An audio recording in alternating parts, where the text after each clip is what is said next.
The shoulder isn't back, so. Get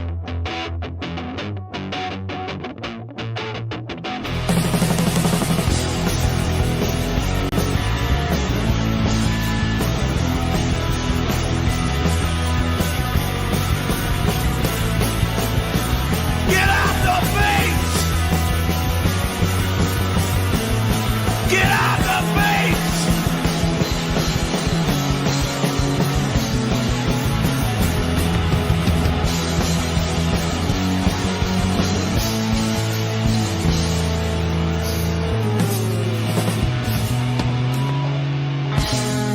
Hans, get off the face!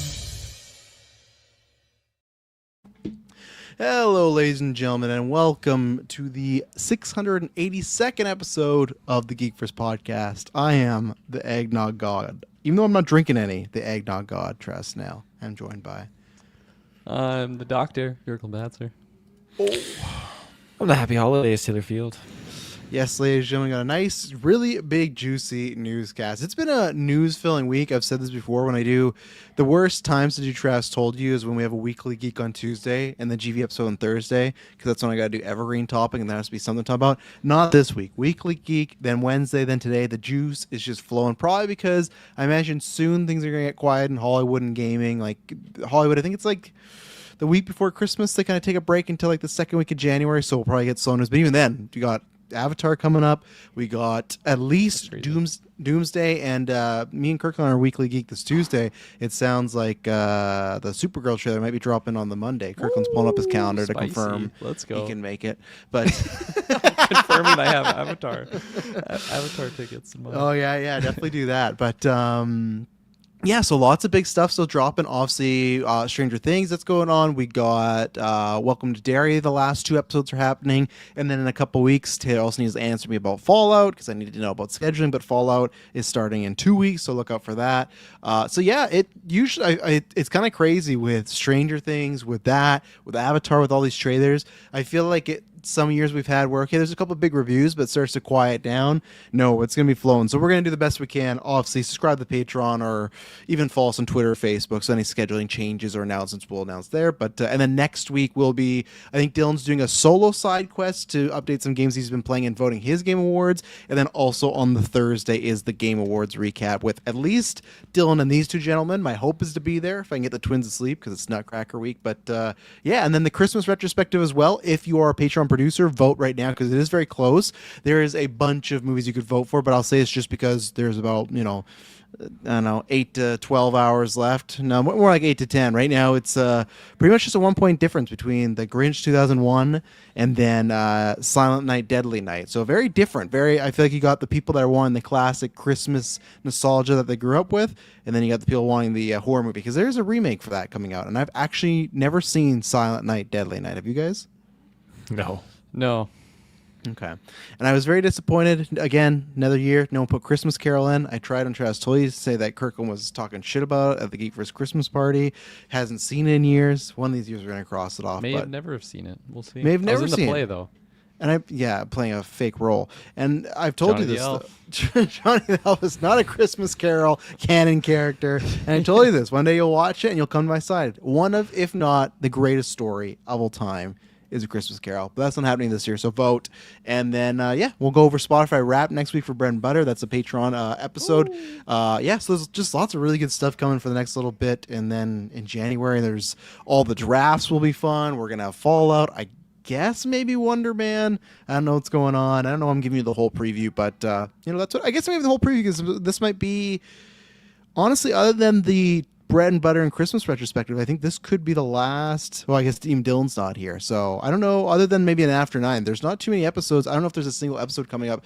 There's not just like a GV newscast, and I don't think there's a single episode that's non-Patreon related that is all 4 of us, unless I make the video game thing. But so yeah, this might be it for a little while. Nice knowing you. Yeah, exactly. So end of the show. I guess I see you next Tuesday, Travis. So I'll see you there, and then that's it. next Tuesday for Oh, for weekly, yeah, and then after we need to. I meant after air. Remember, remind me. I need to ask you about Kill Bill on those screenings to try to narrow down some potential days. Let's look at it. Because I got the Nutcracker, but I'm gonna throw to Kirkland. Nutcracker. God damn Oh, it. oh Ruining yeah, it's our awful. lives. It really is. It really is. But Kirkland, I'll throw to you because I don't know if there's anything else. Is there anything you've watched from Tuesday to now? I've watched a couple DC Generation videos, Delmars, so that's been nice. That's some school material that I'm currently going through okay. for That's AC why. Generation. And Like stuff DC. Like that. But What's this beyond that, content? yeah, no, not DC Comics, Direct Current. So, but beyond that, no, I don't think I've watched a single thing since then. Okay. So yeah, go check out that where I told a little bit more on my Arcane rewatch with Shay, which was really fun, and Stranger Things. So There you go. Yeah. And then you can go listen to all that and Dylan's what he's been watching. Taylor, what you been watching? You cracking the Christmas movies? Oh, I cracked it. Let's see here. We did. I did watch The Roses. That was one of the starter ones. Did not like this movie at all. I know that there's an original, but there was some You'll see highlights it on in Disney there. Plus. Yeah, it's on Disney Plus. It's a 2025 movie. There was some stuff on oh yeah. in that film that I was jabbing with. That okay, this is kind of funny. This is humorous, but the way it ended, Much and like just your and certain other Madison's things, relationship. absolutely not. Far from it. These two people, like the lengths that they go to, it just passes that Pretty good line of cast. being comedic, and at the end, like with what goes down, it's like holy fuck, this is just really brutal. And I just wasn't driving with it. And the ending just didn't sit well with me. But Sitting that at a aside, soft 64% on Rotten Tomatoes. Is oh, that it could be accurate, lower. Taylor? Could be It's lower. Could be respectable. lower. Okay. It's, be lower. whoa, could be lower. Okay. You remember? Let's just do a quick little test here. I know we got lots to do, but Taylor, how do you get that percentage from Rotten Tomato? What? That percentage, 64%. How do you get that percentage? Like, what is their method that they use for that? People's reviews. Okay, but how exactly do they do that? They enter it in on the website. Okay. So if I were to tell you that they take all the reviews and they take the scores and make a percentage of that, would you say that's how they do it? Okay. No, I'm asking you. Sure. Yes. No, that's not how they do it. The 64. So here's the thing, though. Would you pass that movie? No. Okay. So the thumbs down. I'm just checking because I think a lot of people do this because you're thinking 64. That's just saying the 64% of critics that have reviewed it would at least give it like a pass. So it's not that it's Well, they're 64, wrong. but okay, that's fair. As long as you think it's passed, then that's fine. That makes sense. But we still got there. But just like to remind people. So not saying it's a great system, just saying. Crazy system. After The Roses, popped on the Polar Express, watched that in 2 parts with my daughter. Really enjoyed this one. I feel like there's some freaky CGI moments in there and whatnot, but I really like it. I like just the music is good, and I like everything they talk about, and just the whole seeing is believing kind of aspect. And I like when the ghost, Tom Hanks' ghost, is looking at the kid. He's like, well, seeing is believing, right? Yeah. Something like That's that. such a weird scene to hear about without me actually seeing that scene. Hey kid, Well, because he I goes tell on my top of daughters the to stay away train. from that guy. He goes on top of the train. There's a homeless guy up there, right? And he befriends Christ. the boy. And he's doing this. No, no!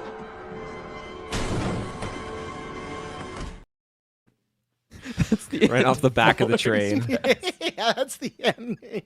That's it. Okay, sorry. Carry on. But yeah, he's like seeing is believing, right? And the kid's like, yeah. But then he's about to leave. Then he turns around and he's like, let me ask you.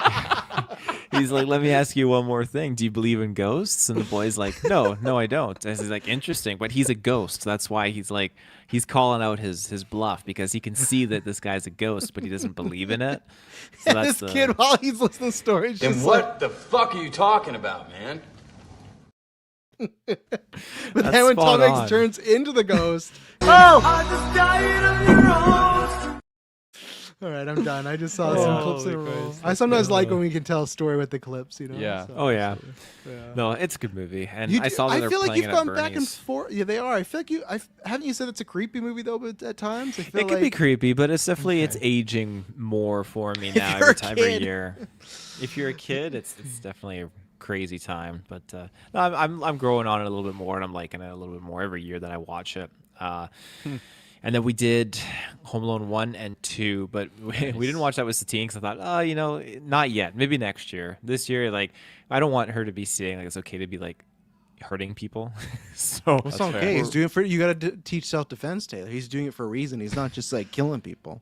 No, he's gonna watch the Predator movies. In that second one, Yeah. Marv turns into bones. Like he was dead. He was dead for a split second and We came got back. the image, don't we? So Or did we pull it off? No, Oh, it's in there. we got to add there. Should no Should still be in there. Yeah. But that was good because me and Madison put that on and we watched the first one and the second one back to back, and we were just signing Christmas cards and all that kind of stuff. So that was a lot of fun. Nice. And then I was looking for, because Madison was out, so me and Satine came home and winding her down for bedtime. It was like the last hour before we're coming on here. We have ghosts. Do you believe Seeing in is ghosts, believing. Satine? But I was looking for a Mickey's Christmas Carol on Disney Plus, and I thought I saw one, but I didn't see one. So we ended up watching Winnie the Pooh Christmas. But What? It's on there. I just watched it this week. I looked, I couldn't see it. I saw Mickey and like the. So are you talking about because there's actually like there's a Christmas Carol they just redid this year, but are you talking about the old one where Scrooge McDuck or is Yes, or I just couldn't. I what's- didn't. It's Yeah, that's Scrooge on McDuck. DuckTales. You got it. Yeah. Okay. Because Then there it's was just- one with Pluto's Christmas Tree. There was the original like Jim Carrey Christmas Carol, and then there was a Muppets Christmas Carol. And for some reason, I was looking, I was like, "There's a Mickey's like Nights of Christmas or whatever," but I didn't Once see Upon the a Christmas Christmas. Carol one. Once Upon a Christmas. Yeah, Once is Upon a great. Christmas. No Is that the Christmas one Carol's with on the there. 3 stories with like the Yes. like the 3 ducks, and it's like Christmas every single day? Because we watched that one the other day. Yeah. What are I can't remember the other stories are fine, but yeah, it's like the Huey, Dewey, and Louie wish it to be Christmas every day, and then they hate Christmas. But if you just search Christmas Carol, it's on there. I'll have to take another look then and see. But, well, that add it to the watch list then, because There you go. yeah. But other than that, I don't think I got anything else cooking. I feel like I watched some things, but I didn't log them. Dangerous. It's over. I know it is dangerous Yeah. because I can't remember They half pile the up shit, and you forget. but, yeah, had some weird Happens to dreams, me all the but nothing time. like that. When was the last time you logged something there, Kirkland?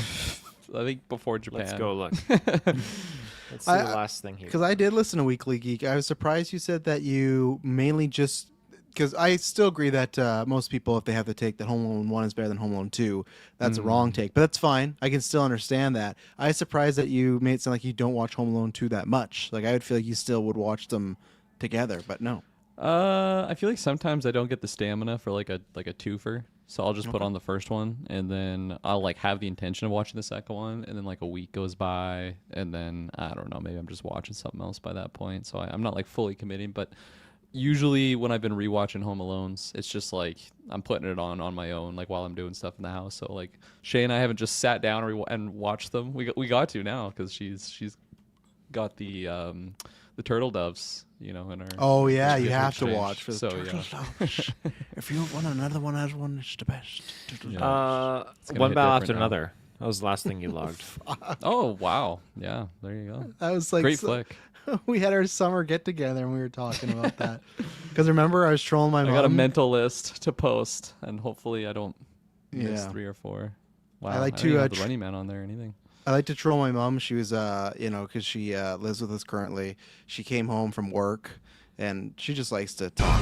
I'm gonna fucking kill you! That's What you said when I've she came home I've from seen him work. do that to her. Look at the stream. There's a couple reasons why during GB Day there's like a 15-minute break because she just had to talk about her day. That's fine. That's all good. I'm happy she's around. Happy she's alive. But she get taught. Kill you. Me and Kirk were trying to have a conversation about one battle after another, and she kept fucking butting in, and she kept to like bring up other movies because I'm like, yeah, it's not really good. Like, oh, Leo, he's a great actor. No, there's something else. Like, oh, okay. Oh, and then this happens. Oh, yeah, Sean Penn. No, not that. Like, it was just so funny trying to keep up with that. But funny. yeah, we'll have to return to that soon for Golden Geeks, I imagine. So Mm-hmm. I think we've all seen it now. So I don't know about Dylan, but I don't think anyone needs to Dylan- make it their pick. Dylan was asking me on Weekly Geek about Running Man on if he would think, or sorry, if What I about thought, Fernando? if I thought that he would like it. I said he doesn't have to rush to get it. I might No. have it in like a category for Running Man, but But do you it think it's didn't gonna really make seem- it? Do you think it's gonna really make it? no, exactly. So I Yeah. might just not even make it seem like it was worth the effort. I was just curious if you thought the same. Seems like. Not really. I've not feeling seen movie. it, but I don't think so. I like just from what I've heard, I don't think it's gonna be anything Golden Yeah. Geek. Taylor, are you gonna have it for anything Golden Geeks wise at the end of the year? Ask me again at Golden Geeks. Awesome. We'll forget you, buddy. Anything else, Taylor? Oh no, I think that's mint. Okay, so I watched A Mickey's Christmas Carol, as I just mentioned. I just died of That's Taylor when he checks Disney Plus tonight, wakes up in Madison. Look, it's on there. Mickey's Once Upon a Time Christmas and A Charlie Brown Christmas, which I know this is going to sound like whatever because I am the way I am. But you know what? Charlie Brown Christmas and The Great Pumpkin's better. I was getting a little bored this year of Charlie Brown Christmas. I don't know if I just wasn't in the mood. It's a yearly watch, but I don't know, just wasn't digging it really that much. So, and I'm trying to think for anything else. I don't think there's anything else Christmas I watched this week. I talked about Interest, told you, but I did buy Mike made me buy, not made me, but he got me, he put the idea in the head to buy the Rankin-based Christmas specials. Those are all like the claymation, like Frosty and Little Drummer Boy and all that stuff. Because he was asking me to rank them, and I was like, I feel like they're just an amalgamation of my head of just, I watched them when I was younger. Claymation? Well, like no, but that's not the only one. It's the Frosty animated one, but that's in those type of specials and everything. Oh, you mean like Santa Claus Coming to Town, Rudolph the Red-Nosed Reindeer? Yes. Oh, like the puppet. Yeah, those fucking ones Bangers. are great. Yeah, all those, but there's tons of those. Like I didn't know there was like a Little Drummer Boy 2. And I'm not saying I'm gonna 2. enjoy Sequel? it, but yeah, Back it's in like it's action? book 2 or part 2 or something like that. So. Who knows? And then the only things I think I watched that I haven't talked about on cast, because we talked about Knives Out, we talked about Wicked. The 2 is Begonia and After the Hunt. I'll start with After the Hunt. Can't recommend really at all. I like Lucas movies. Yeah, you thought I was gonna say can't recommend enough, Yeah. eh? It was a Got me. long 220. It was that's that movie where it's like Andrew Garfield gets accused of sexual assault. And it's like Iota Berry and Julia Roberts and Oh yeah. yeah, and they kind of they don't take the full route where it's okay, this guy did a bad thing and how do you take him down or that process. They're trying to do the thing of they don't really want to tell you which way it went. And they kind of show these perspectives, but the problem is they did not really dive that deep into it. And I try not to be like overly negative and stuff, but I passed it just for the acting. But it was a tough watch. I can't really recommend it, as I was joking before, but I don't know. I loved Challengers. I loved Queer. I loved. There's another one he did recently, but like his most recent runs of movies I've really enjoyed. This was it was a long 220 today. It was. It felt. It was one of those where I paused it 3 times. Like, oh, we're still. Did you think about just not finishing it, or you were invested?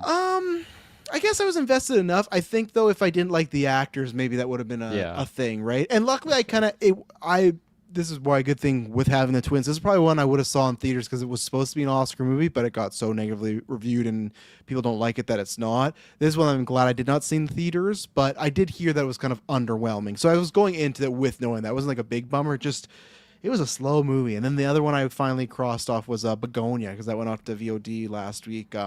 Really liked it. I don't think I'm as high on it as other people, because I think I've seen like Hansi gave it like a 5, and I think Maddie and Mike are like a 4.5 or something like that. I can't go that high. I think it's just me and Taylor talking about this before we went to the gym, and I won't say what it was, but I was just like, I feel like this is the movie. And then when I sat down, I was just like, this was the movie. And that's the weird thing where Yorgos, I feel his work is so experimental and so out there. Like, watch Kinds of Kindness. You're never going to guess how any story goes or the route it goes. But this just felt like the performances are great. Writing as far as the dialogue is great. But the actual like twists and turns, it feels like it's just, I don't know. I think there's some I would have done reworking otherwise. But performances all are great. So it's definitely worth a watch. I don't know if I would have I would have it for Golden Geek stuff, but I don't know if enough of you will watch it to even fight for it. But Plemons is the standout. He's really good. And Emma Stone, who we will be talking about in a second, is also fantastic. So still really good. I think I give it like an 8 out of 10. So it's just more as far as it's not Poor Things level, but at the same time, there's a lot of his stuff that I don't love as much as Poor Things, so which is fine. So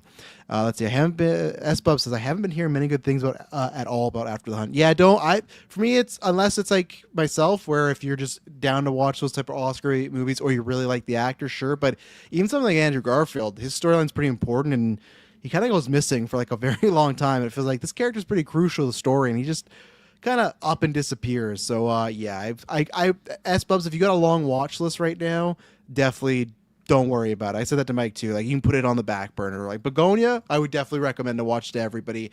pretty much everybody. And I think it's nowhere near as weird as Poor Things or some of his other stuff. So it's definitely his most mainstream thing. So yeah, before we talk about Emma Stone and this news, I do have one Patreon question, which is a fun one because we get these before.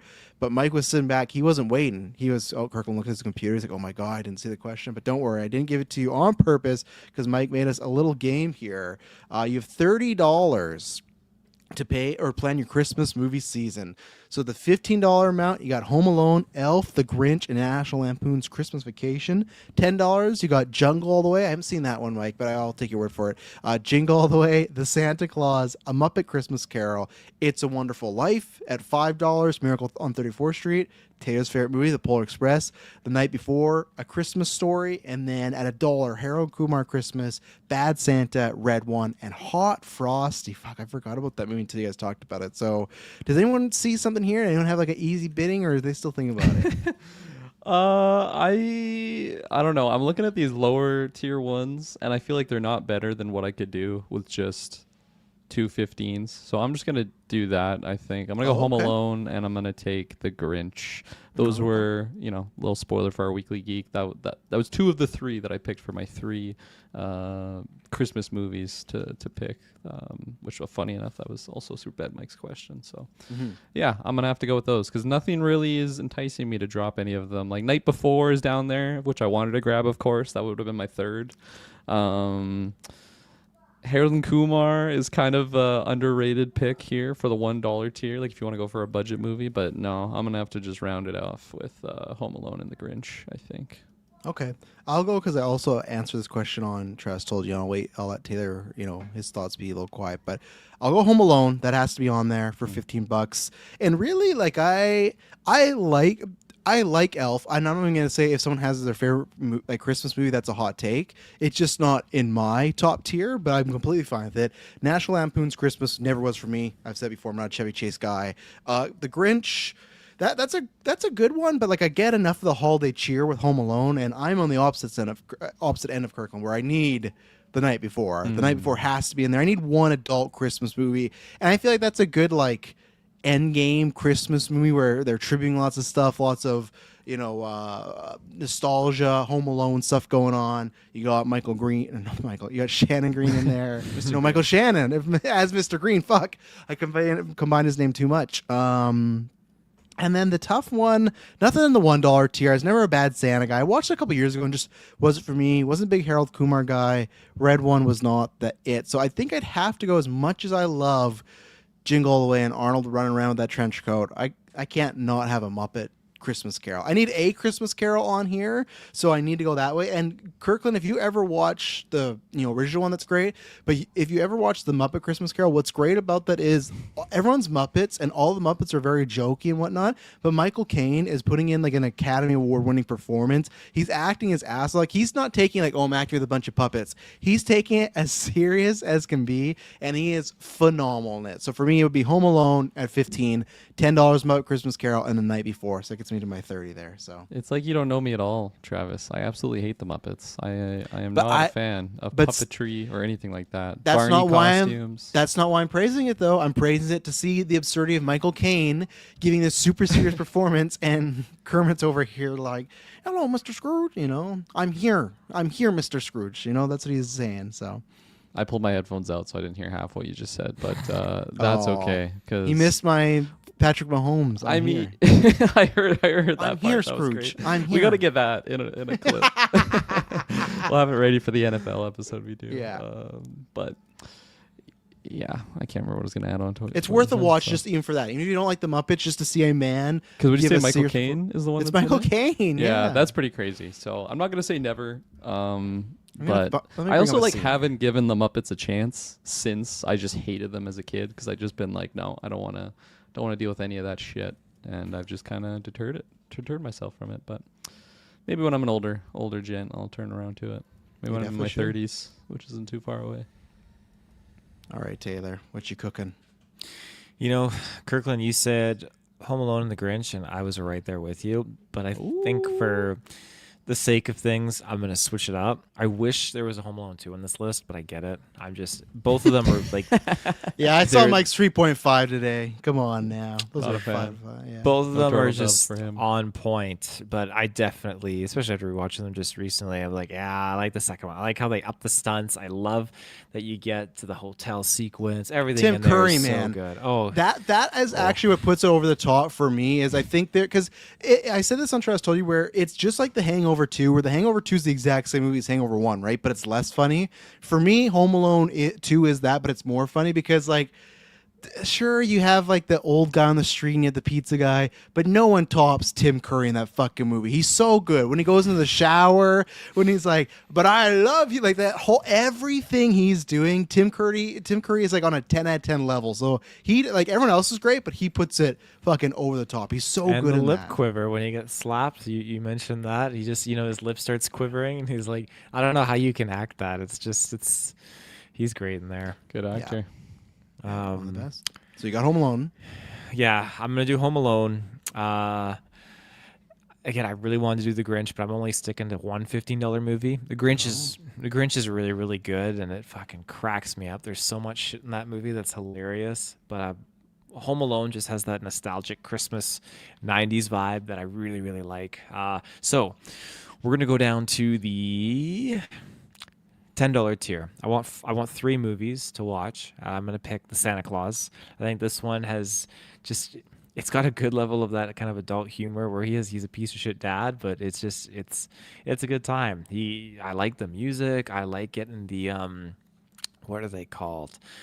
I don't know what their unit is called, but the flying elves at the end of the movie too, when they break Santa out of jail, and there's that freaking really, really hilarious scene here. Here, I'll play it. So let's make this simple.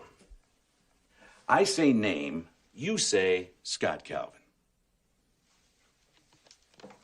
Name, Chris Kringle. name, Sinterklaas. name. Père Noël. Babo Natali. Pères Nicole. Papa Gijo. Okay, Calvin. You didn't play the whole thing. I wasn't gonna make you guys suffer to the very end. We're like at least to 90% of the way there. Right there. Oh Now you my got to play it God. again. Just play the whole thing. No. it's the ho ho shishro that just fucking Ho, ho, cracks me shishro. up. But yeah, so I'm gonna do Santa Claus, and then my last pick, just because it's $5. Yeah, let's sneak in the Polar Express. It's right there. Let's do it. Wow. Polar Express over the night before, eh? Yes. Or even yeah. Christmas Story? Okay. Well, there you go, Mike.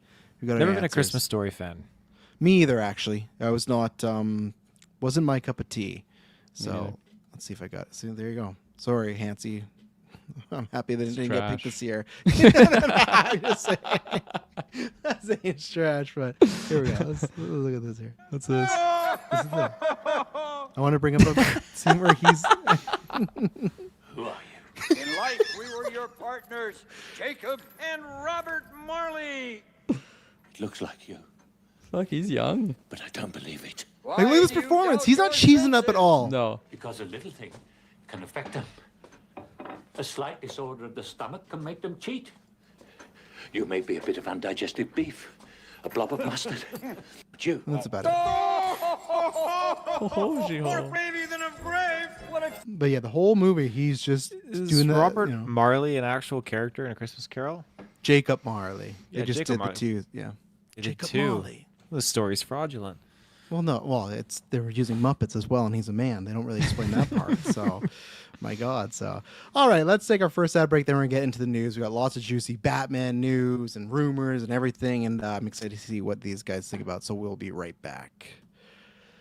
All right, so let's get into this. I guess I should pull up this whole thing. So I'm gonna give you the whole rundown because I obviously recorded Tress told you yesterday, and then the news broke like half an hour after I finished. So I took on the tag of putting ScarJo on there. But so we've been waiting a long time, gentlemen, to get some news. It looks like we finally got some Batman news because this is being reported by. First, it was a C tier, but then the S tiers jumped on it right away. Matt Reeves is still not dropped a tasty little gift, so we're waiting on that. But so what I'm going to say is, so we don't know what's happening. We just know that this character is a potential love interest / villainish. I don't know if it's someone like a Catwoman where by day they're good and fall in love and then bad. If it's like a Talia al Ghul where it's like, I love you and oh, I'm bad. Or if it's kind of a mix of the two, right? We don't know what that's happening, but it just is a love interest / has a villainous side to it. I guess what the plan was that originally with this casting, they went to, and we'll talk about this too, is Emma Stone supposedly got the first offer, and it sounded like she hadn't turned it down, but then what was the breaking point was, and I'll read this kind of verbatim when I put in the Discord, word is, just like with F4, because I don't know if you guys remember this, that she was rumored for Sue Storm, but she wanted a big price tag. Kind of the same thing happened here, so they were in talks, it looked like it was happening, but the idea was, you know what, if I'm going to do Batman, or I think probably like a comic booky, really like a populist, like it's not Yorgos or Poor Things, I think it's like, if I'm doing one of these big things, you're going to pay me, right? The rumored price tag was 20 million or above, and then they didn't agree on said price. So then what I guess happened in Hollywood was other actresses were interested in this role, but once they heard Emma got the offer, they're like, oh, that's it. Like they're going to go with her, they're going to accept it. And that's kind of the word in Hollywood right now is anytime you want someone that's 30 something, you like go to Emma Stone right away. And that's been the case. If you listen to Christian Bale, he said like half the roles he got in the 2000s was because like Leo turned it down. So I feel like that's where Emma Stone is right now, where you go to her. So who knows? Maybe, I don't know how deep in talks they really got. Maybe it was just, we're going to go to her and she's thinking about it. Maybe it was just right away no. But at one point, people thought that wasn't happening. She dropped out. So a bunch of people, but I guess particularly in the story, ScarJo went to her team and said, like, pursue this really hard. And what happened is, we didn't talk about this on news yet, but she is starring in Mike Flanagan's. He's the guy who did like Life of Chuck, and he did or no, Good Luck Chuck. No, it is Life of Chuck. Good Luck Chuck's the Dane Cook one. Sorry, I'm getting them mixed up. Mike Flanagan did this? Yeah, he did Isn't that Oculus. like the horror guy? Well, yeah, exactly, right. He Okay. did Oculus, he did Doctor Sleep, and then all those great Netflix ones, right? So she's doing The Exorcist with him. They're remaking The Exorcist or rebooting or whatever. She's doing that with him. She's starring on it. Funny enough, she was the third choice because apparently they went to Angelina Jolie and Charlize Theron, and they turned it down, so they went to ScarJo. And the reason she accepted it was because she's like, well, I'm not doing Batman. That's off the table, so sure, I can star in this thing. And I guess that's why this news took a little while to get out, because they were talking to ScarJo, but they had to figure out if she could film both movies, which I guess the studios have worked together to make sure that she can do the Batman and then Exorcist. But then that's what's happened. And then also the agreement on this is, it kind of sounds like the same way people do with Denis Villeneuve or Christopher Nolan, where she's taking a lot lower than her usual rate, but she's asking for back end points. If people don't know what that is, that says you get a certain percentage on how well the movie does. So it's just kind of, obviously I think Batman will do well. So I think that's not like a, I don't know, it's not like a coup where it's like, oh man, you're Ben bigger Batman. But I think it's her showing that she wants that role, because we talk about all the time, right? Look at Oppenheimer with all those people in there. They're getting paid like, same thing Batista, right? I think we brought up once and he didn't even get like $1 million, but it's because, oh, I can work on Dune and Denis Villeneuve. So it sounds like that's happening here. So I know I'm throwing a lot at you guys, but Kirkland, also, we still don't know said role yet, but what are you thinking about this kind of events as far as looks like? And we don't know if this villain even would be the main one or a secondary one, but there's going to be at least one female villain that could be a love interest of Bruce Wayne.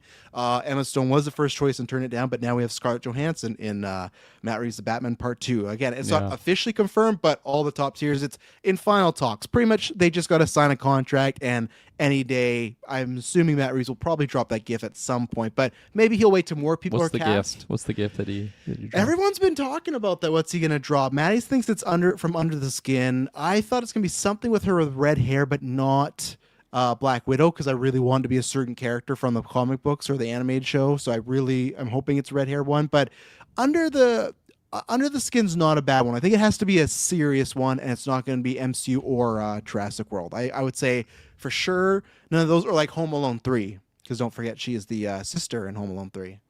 I did forget that. Oh yeah. I don't know if I must have seen Home Alone 3 at some point. I just don't recall this movie. He Is should this be one with like the terrorist attack?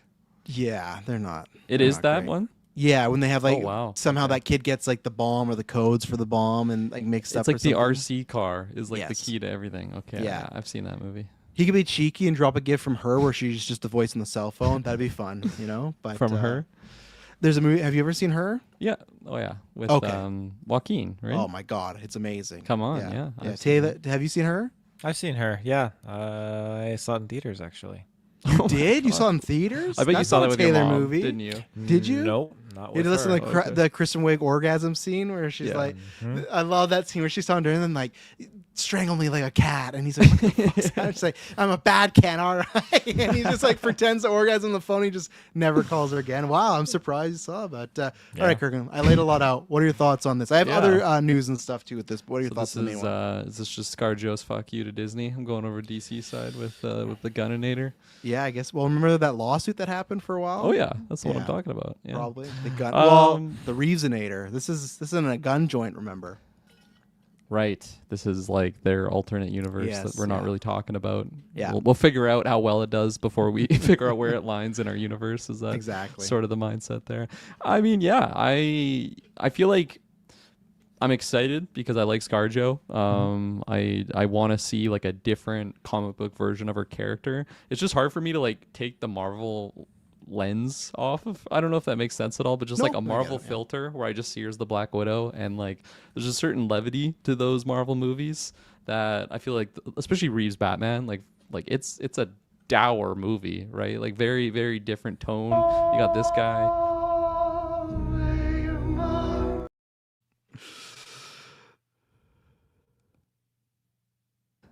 Am I still muted? There we go. The videos are doing that. They like on Weird, you guys. glitchy. It's been slow. So yeah, we'll have to fix that. But no, I definitely want to see her in that. I'm sure she'll do phenomenal. But like coming from Marvel to even like the Jurassic World, which is like, you know, there's threats in there, but like it's a very light overall family adventure for the most part, even though it is like it does have some intense moments. So I definitely want to see that, and I'm all for it. She's a phenomenal actress. She's gonna kill it. I trust like the writing team and like who's gonna be making it, so like that also excites me. I think it's really awesome across the board, and really not surprised at all about Emma Stone like not being a part of it. Although of course in a perfect world where you have infinite money glitch, the contracts don't matter, and you can have the best of. Well, I don't know. I don't want to say that and like bring She's down the best. ScarJo. No. But like, I would say that about any other male too. I've said this before. In March on Trust, told him I'm going to run the actors poll. I'm going to do like a March Madness where I get like 32 actors and have the patrons vote. But like if I was picking currently, because I think it goes in waves, I think Adam Driver was the best actor in the world. I think Emma Stone's taken that baton from him easily. So that's why it's like even if there was a male, if they're like, oh, we could have got like Sean Penn in here instead of Emma Stone. I'd be like, no, like Emma Stone currently right now, I think is the best. It's 97 Jordan. It's like, oh, like it's not a disrespect to ScarJo. It's like anybody I would take Emma Stone over, you know? You're not wrong, but still, like, I feel like you have to remember though that like Emma Stone can't do every role, right? Like the Willem Dafoe type freak show roles. She can't do that. Like every actor kind of has their like specific niche that they could just excel better than other actors. Come on, that was a whole new side of her. She can't blow those bubbles like Willem Dafoe can. Come on now. I Fun bet to be she Lobster. You can't have Emma Stone in those roles. I guarantee you she could. After Poor Things and Kinds of Kindness, I think she can do all that fucking weird shit. She's evolved. I think this is where we disagree at that. But like I still agree with you that like she is probably just the overall best actor alive right now. Especially just, you know, the pieces and the range that she's had. She can do the everyday person super well, but then also just the freak show roles. And she's got nothing on the books either. No movies coming out right now, which is fine because like which is crazy. I feel like she's been booked since like fucking Zombieland 2. Yeah, I guess Begoni did just come out, right? But like, since Poor Things she had, or I guess since Corella. 2021. Wasn't like Poor Things though like filmed like a longer time ago, and then kind of was, yeah. All of these projects were kind of layered. She had Poor Things in 2023, The Curse, and then 2024 she had Kinds of Kindness, and then this year she had Eddington and Begonia. You know, so Eddington, she was in that too, eh? Very, very minor. So, do you see that movie? Yeah. You liked it? I liked it enough. It's not my Ari Aster type. It's I prefer the old Ari Aster stuff. He's got, I don't know. I will see his next one, but if he has another one that's kind of well made, I don't think I'll be like rushing to see his stuff. But I think he's working on. I think he can sense that, so I think he said he's working on a horror movie, so he's gonna get weird, you know. Okay. Which I'm sure he could cast Emma Stone because she could be weird in that. Kirkland, I'm telling you. And Willem Dafoe, get him in there too. Was there any other questions you threw in there? I think let me go back to that. Oh, do you have any preference as far as like villains as far as like the gift uses, like, do you think like could you buy Poison Ivy, could you buy whether it's a new character. Could you buy? People have also speculated what if it's like a gender swapped character, like if there's Hush or like Two-Face, if it's that, or obviously she's on the thumbnail. You guys don't know her. There's a character called Andrea Beaumont that a lot of people are hoping Cleavage for. thumbnail. No, I didn't put that on. That was Dylan. I said, can you send me a photo of ScarJo? And that's what he sent me. I couldn't believe it. But do you have any preference or anything like ScarJo you think is good in her wheelhouse? I don't think it would be a new character. I think it would be something pulled from source material. I do like the idea of gender swap, but like not really like super for or against. Just like seeing Cape Crusader, that was the name of that show, right? Like just seeing like what they were doing with that was phenomenal. So and like it was a character that in an environment that like is very familiar, but just like a very fresh spin on it. They that just was really, recast really cool. Colin Farrell. They don't even tell him. I'm down. I'm down. Let's get him in there. I don't know why I made him Australian as well. He's not Australian, so he wouldn't say mate. He will be in this universe. He's changed. Yeah. His Who would you then? Let's say Matt Reeves sit you down and say, "Hey, I'm gender swap. I wanna go woke, guys. I wanna go woke. And I want to gender swap a character." Who would you do? My answer would always have been Joker, but obviously we got Barry. But I've always wanted I know there's Harley, but I've always wanted like that one universe where Bruce's mom becomes Joker. It's like, I want to see shit like that. But who would you go with? I feel like I'm not super deep on my Batman lore, but still I think I wouldn't want something like Two-Face or a monster character because ScarJo is beautiful. I don't want to mass. Or is that why you do it though? Something different. Yeah, maybe. Change it up not bit? in my universe. In my universe, I think I would go for like a gender swapped Robin type character, or like Nightwing, which is like they've got complicated past, and now she's like an enemy. Original spin on unique character. So let's lay this out. This description is a love interest of villain. I'm not talking about some porn parody or anything. Not only are you having one of Batman's sidekicks become a villain aside, you're having Batman adopt a kid and then start getting. You don't have to have the same backstory. It doesn't have to be same crossing the T's, dotting the I's. But. So he's adopting a 41-year-old and then.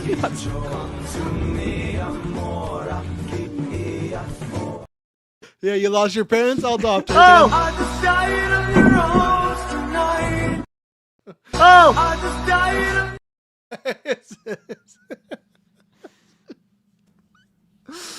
It's like, oh, Bruce, I pay rent and everything. No, I'm going to adopt you, all right? And, can you put on this outfit? And she thinks it's lingerie. No, you're going to come crime fighting with me.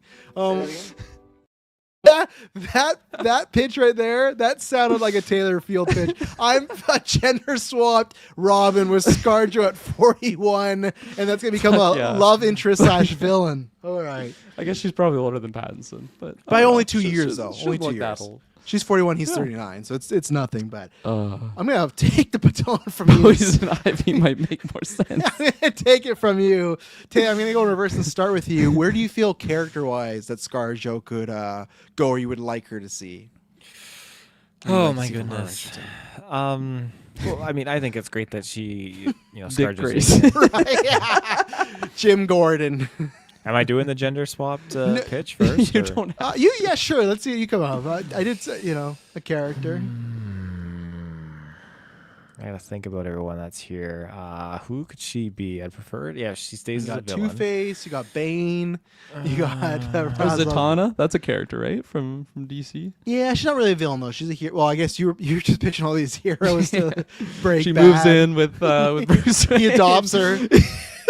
Are we dating? No, I'm just adopting you. Yeah. That has to be some sort of joke somewhere in a movie. Just like, is he your boyfriend? Actually, he adopted me, but I'm still fucking him. He just adopted me. See, He's legally Ra's al Ghul, get her in there. Ra's al Ghul. Okay, yeah. That's like Talia al Ghul, pretty equivalent, right? Well, then it's a flip. That I guess it's. Yeah, she has a son named and Bruce gets it on. Yeah, and they adopt little Damien. All right, you two.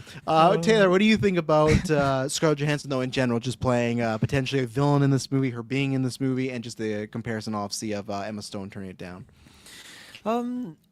Yeah, I mean, I like the idea of her being a villain in this movie, and I like that she's popping up in everything. Like, first when she was announced, like, okay, she's in The Exorcist, I thought, oh, that's pretty cool. Like, that's different from what I've ever really seen her in. I feel like, what was that one with her and Bradley Cooper? What was that movie again? Where she's like the mistress, kind of, or Bradley Cooper's a piece of shit.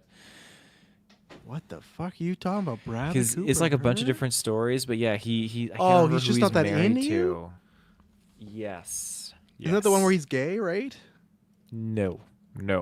He is. Who in that?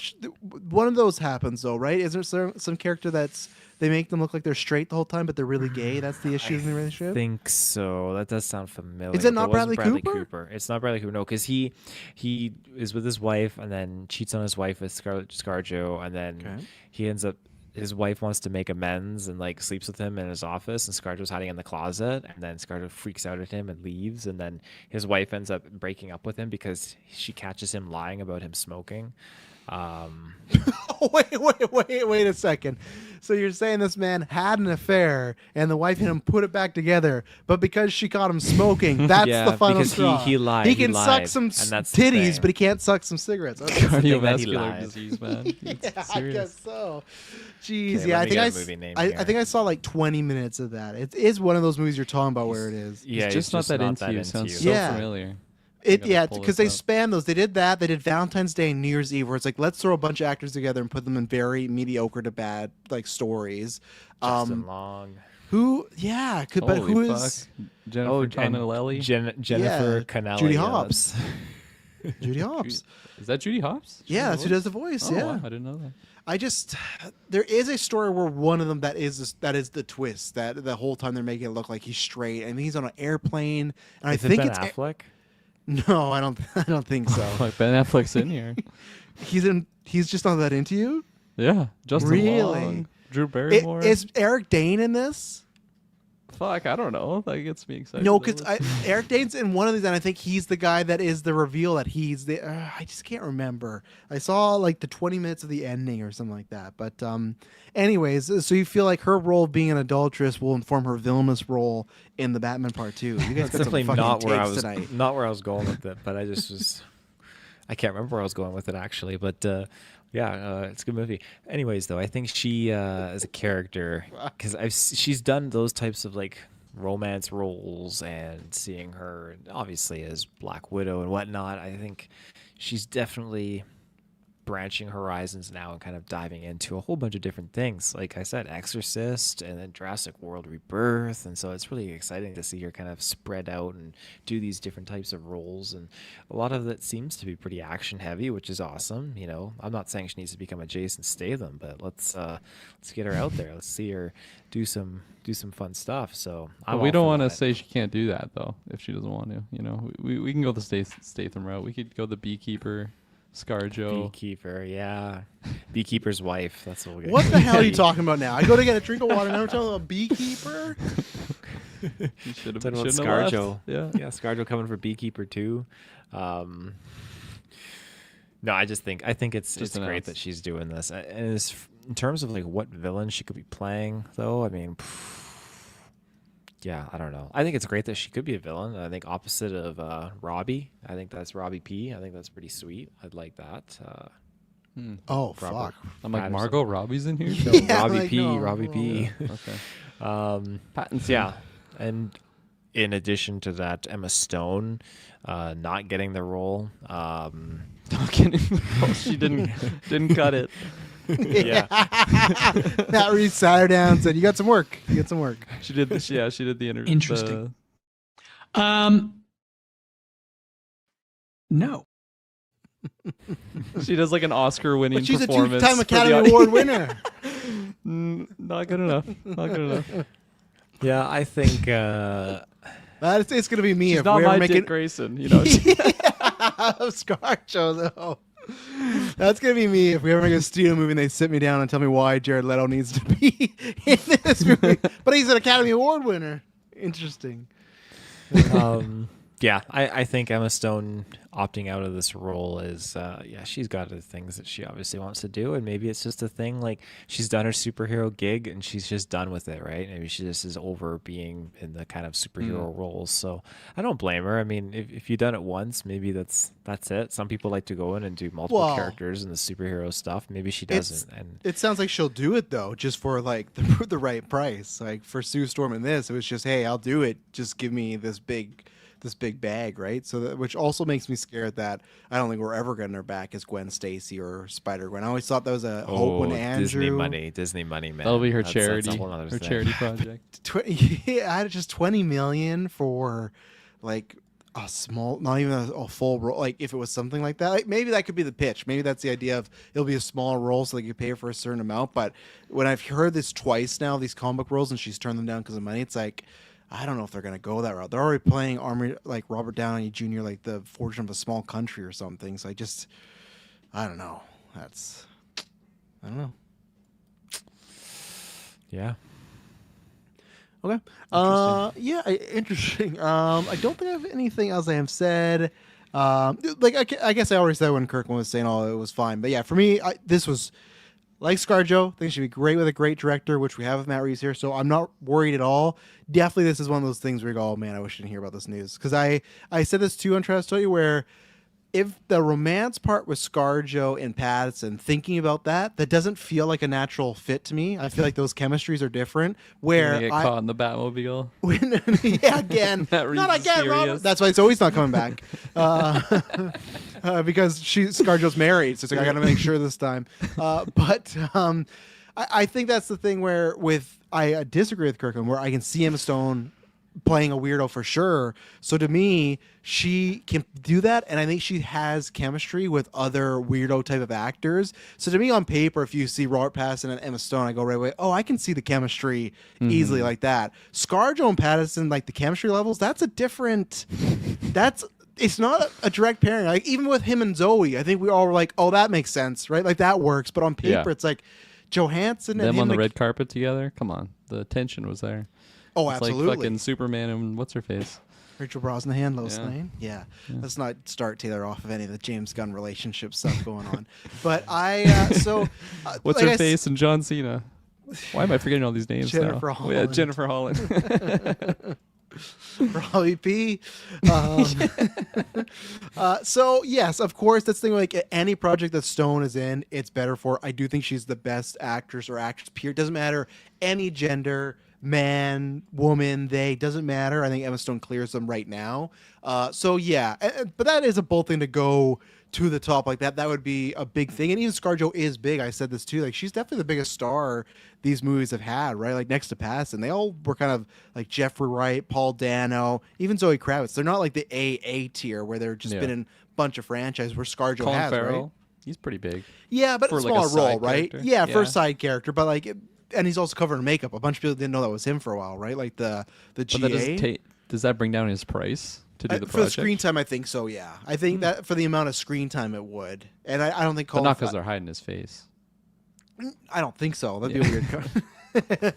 Colin Farrell without makeup, $5 million. With makeup, $1 million. We're gonna make you sit in the chair for if anything, he should be getting paid more to sit in the chair for like 3 days on a week with that makeup. But so yeah, that was a little bit of blow. But as I said before, ScarJo's still great with the right actor and project. You know, I think she, even in Jurassic World, wasn't the strongest for her because that was not a great script. But I think this will be Elseworld of that. I think this is going to be a really good job. My hope as well too with Emma Stone. Obviously, ScarJo does not have this, but my hope is just Emma Stone looks a lot fucking like Andrea Beaumont. So I'm just hoping any day. I'm hoping to get that. I really want. People showed a couple months ago that when the writer was talking about the Batman script, he did share a GIF from Mask of Phantasm, and it will be exciting because we will be covering this the Batman retrospective. That's one of the Batman animated series was a show, but then also had 4 movies. That's the first movie, Mask of Phantasm. So we'll cover it no matter what at some point, and you'll This see is the it. role.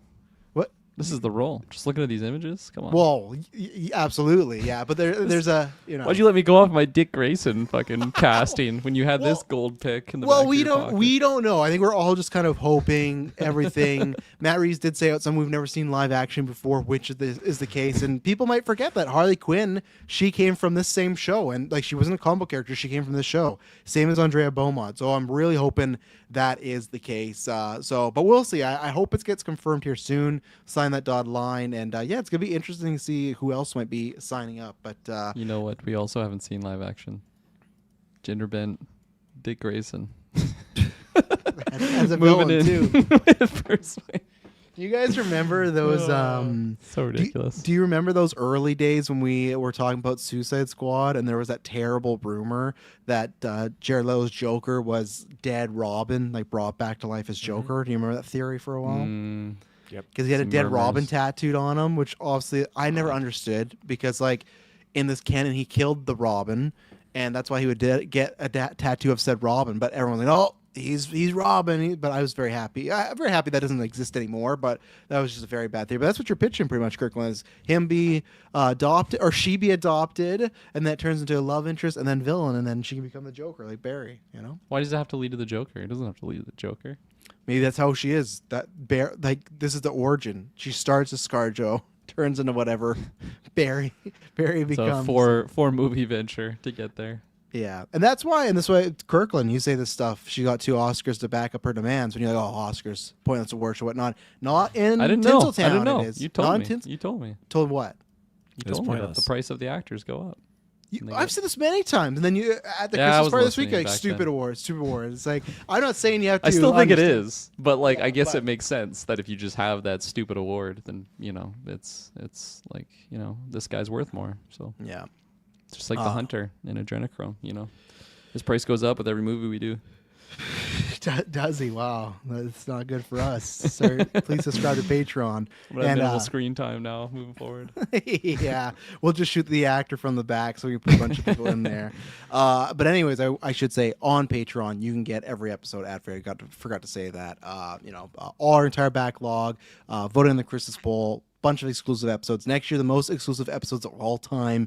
30 exclusive episodes if you go to Patreon producer tier. And then all the tiers below that are like a varying amount of degrees. But producer tier getting stacked up more than ever. Shout out to our Patreon producers, Aaron Brain, April Darkness, Jack Grant, Sam, Superman Mike, God Loves Me 69, Charlie Randall, Cocktail Clay, John No H, and Sam Green. Now, here's another option I want to throw you with ScarJo because it's going to tie into the second kind of Batman rumor that came out.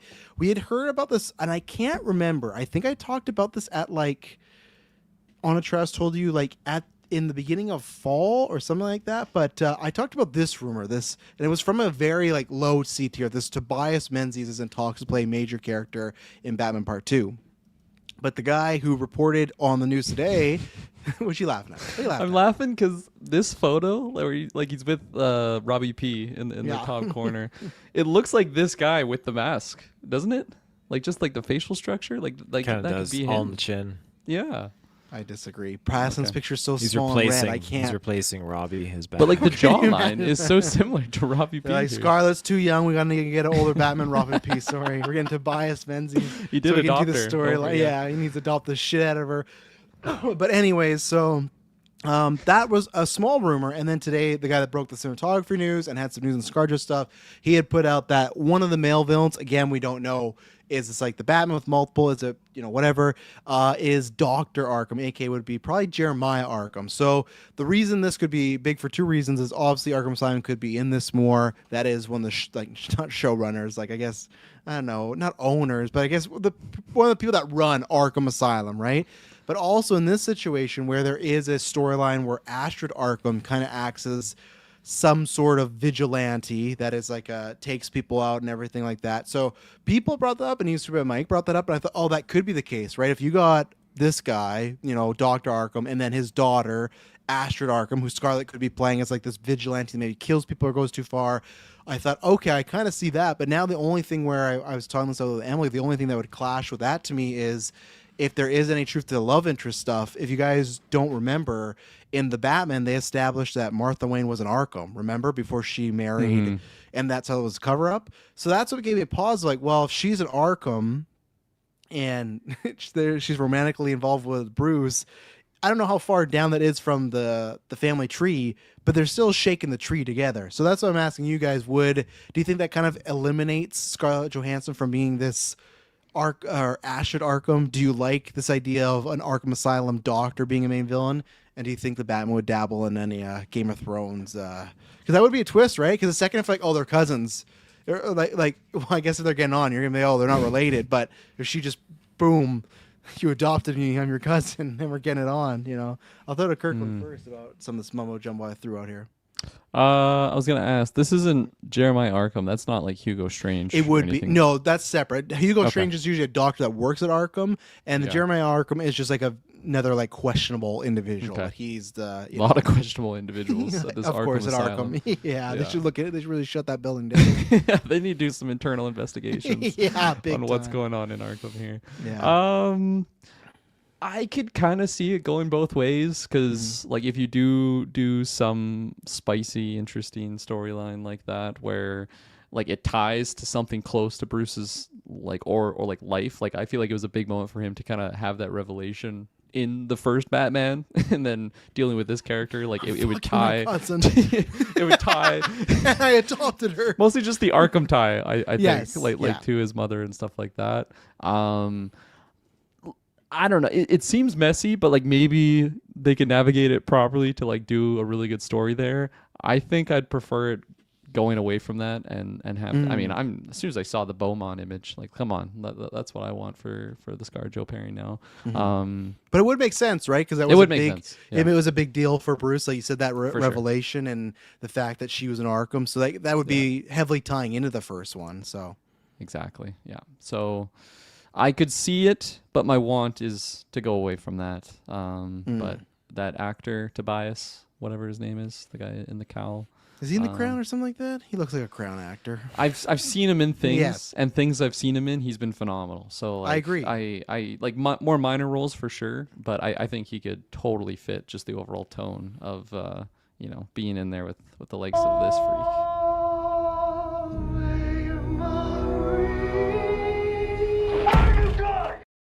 And for a Matt Reeves quote, he did say, because I kind of had this prepared, he says, the villain's going to go. He didn't like it, just, I think the person asked, and they're saying villain, but he did not say villain, just he's answering a question. It goes into Bruce Wayne's past and his life, and the villain has never really been done before in a movie. So again, talking about the whole going in the past, the Arkham would kind of make sense and Yeah. stuff. And I guess I just need to see the shoe drop of who she's playing, right? Because I guess you could make anyone big, right? But I have a hard time imagining that they're gonna do a Batman 2 movie and it's just who are the two villains, Dr. Arkham and Ashford Arkham. Like that feels like if you're 9 deep into a movie franchise, okay, who else are we gonna do, right? Like, and I get it, you could still do Harvey Dent, but that's why I still feel like you need some. No, at the same time though, I guess going against myself, you didn't know, like you saw Image of ScarJo and Mass Phantasm.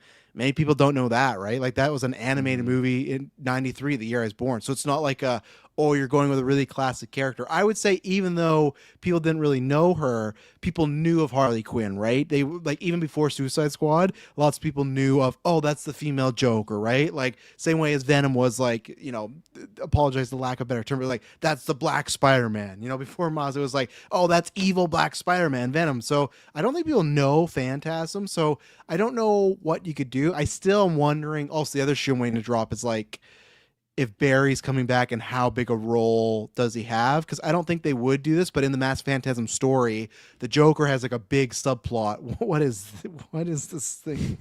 Oh, from the image when the screen share, it looked like she was wearing nothing, and I'm like, what do you want to show? Look at I that popped it Christmas in. tree I in popped there. it into the thing. Oh, look at that. That's We funny. Is that the Andrea same one. Beaumont right there? That's Yeah, Beaumont. Same It could be a image. Christmas That's crazy. movie. It could be a Christmas movie too, because it's taking place That's after Halloween. ScarJo. But I hope so. But that's the thing where the Thanks Joker. for adopting me, Bruce. That's what that line should say. Yeah, I have a home along with my phone, my rent.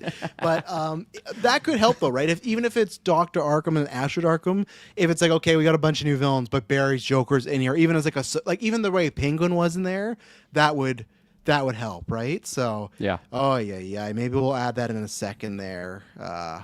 S-Bubs, that's interesting. Fuck. What I was gonna go on a different. And I guess you got Colin Farrell's Penguin back, right? Like they confirm that. So like, to ask you, do you think? Because obviously this is a sequel, they've established it, and I guess you could almost use Batman Begins, right? Of like Scarecrow and Ra's al Ghul, those were lower tier villains. But let's say it was like a Dr. Arkham and an Astrid Arkham, like very Arkham type things. Do you think that works for a sequel that's going to be successful, or do you think you still need at least one big, like the last one, you had Riddler and Catwoman, so some big ones, right?